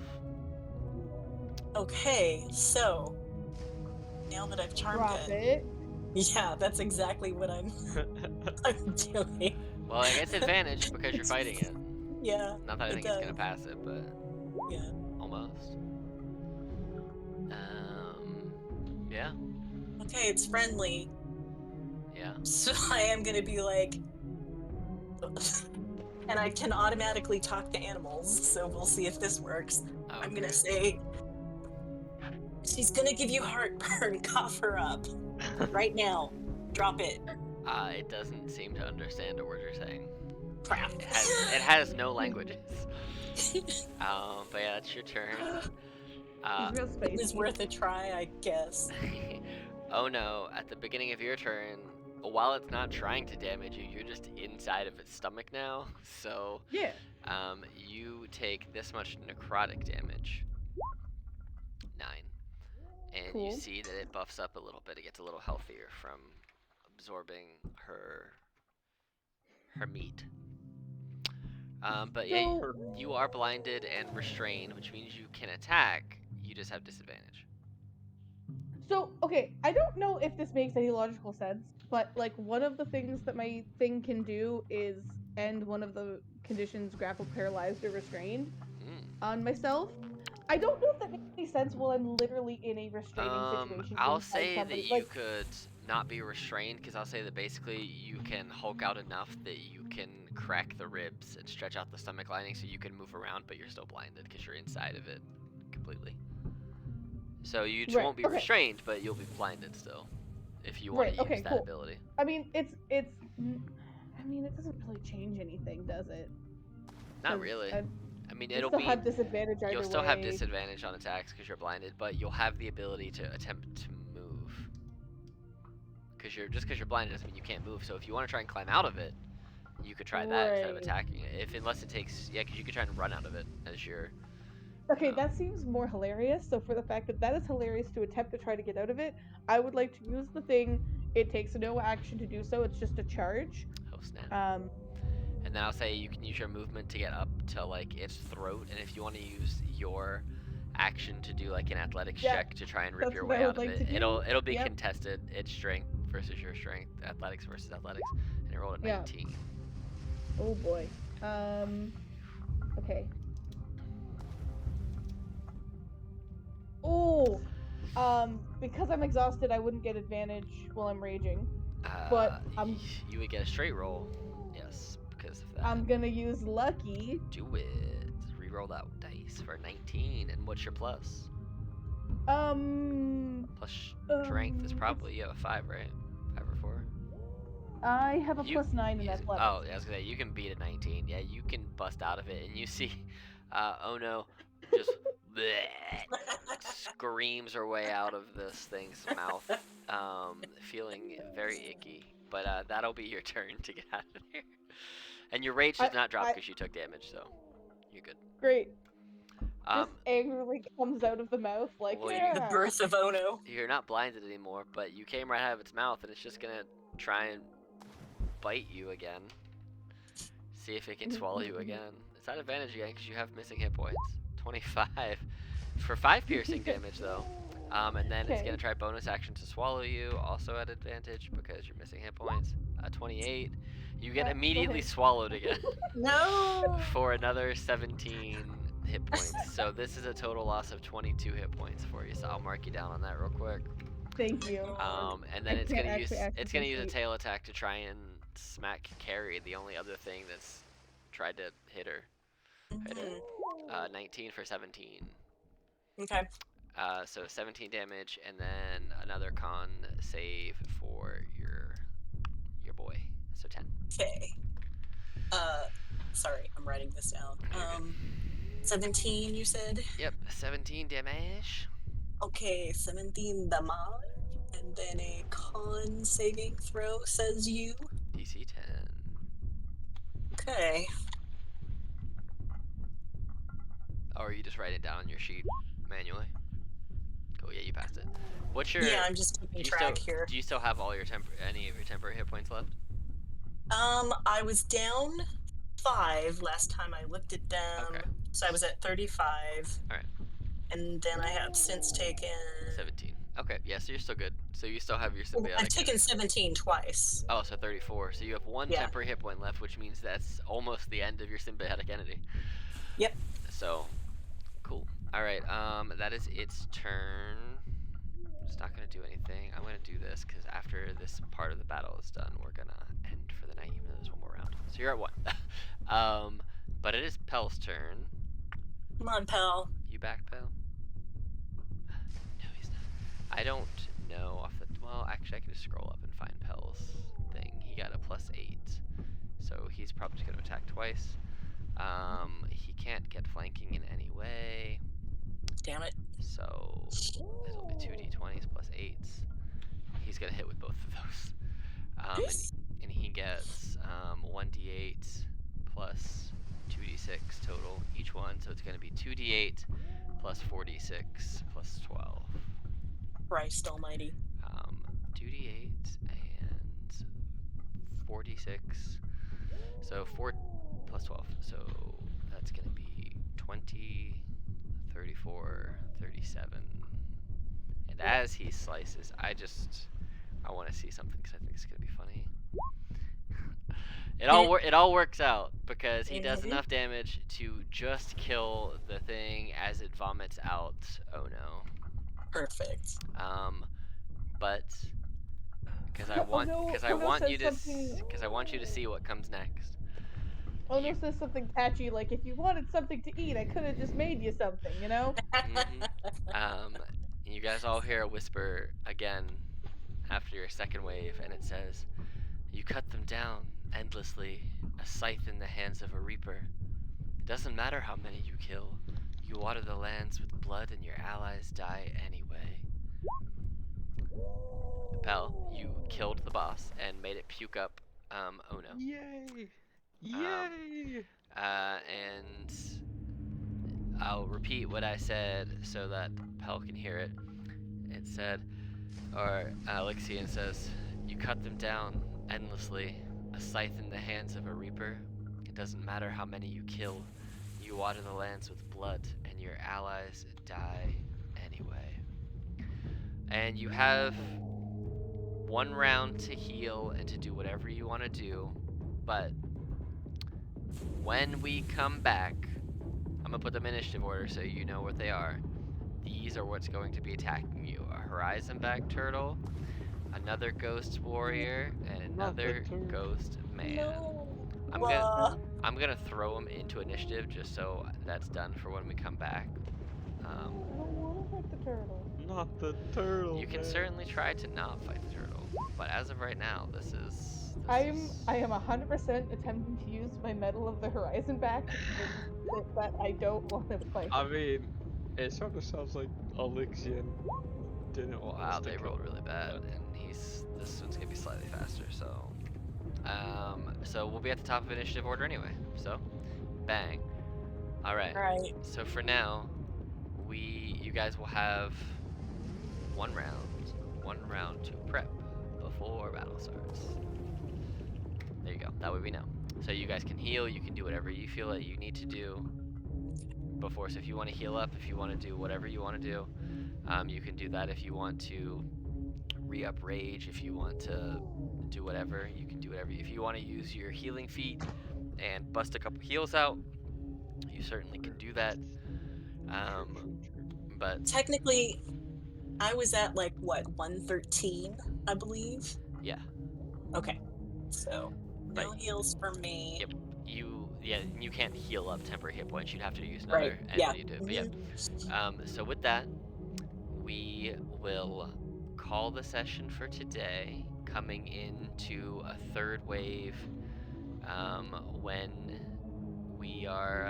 when we return here in a couple weeks, and we'll see what happens. But until then, we are in the 7th room of the Netherdeep with quite a few more to go. So Wow. yes, but all right. Wow. Mhm.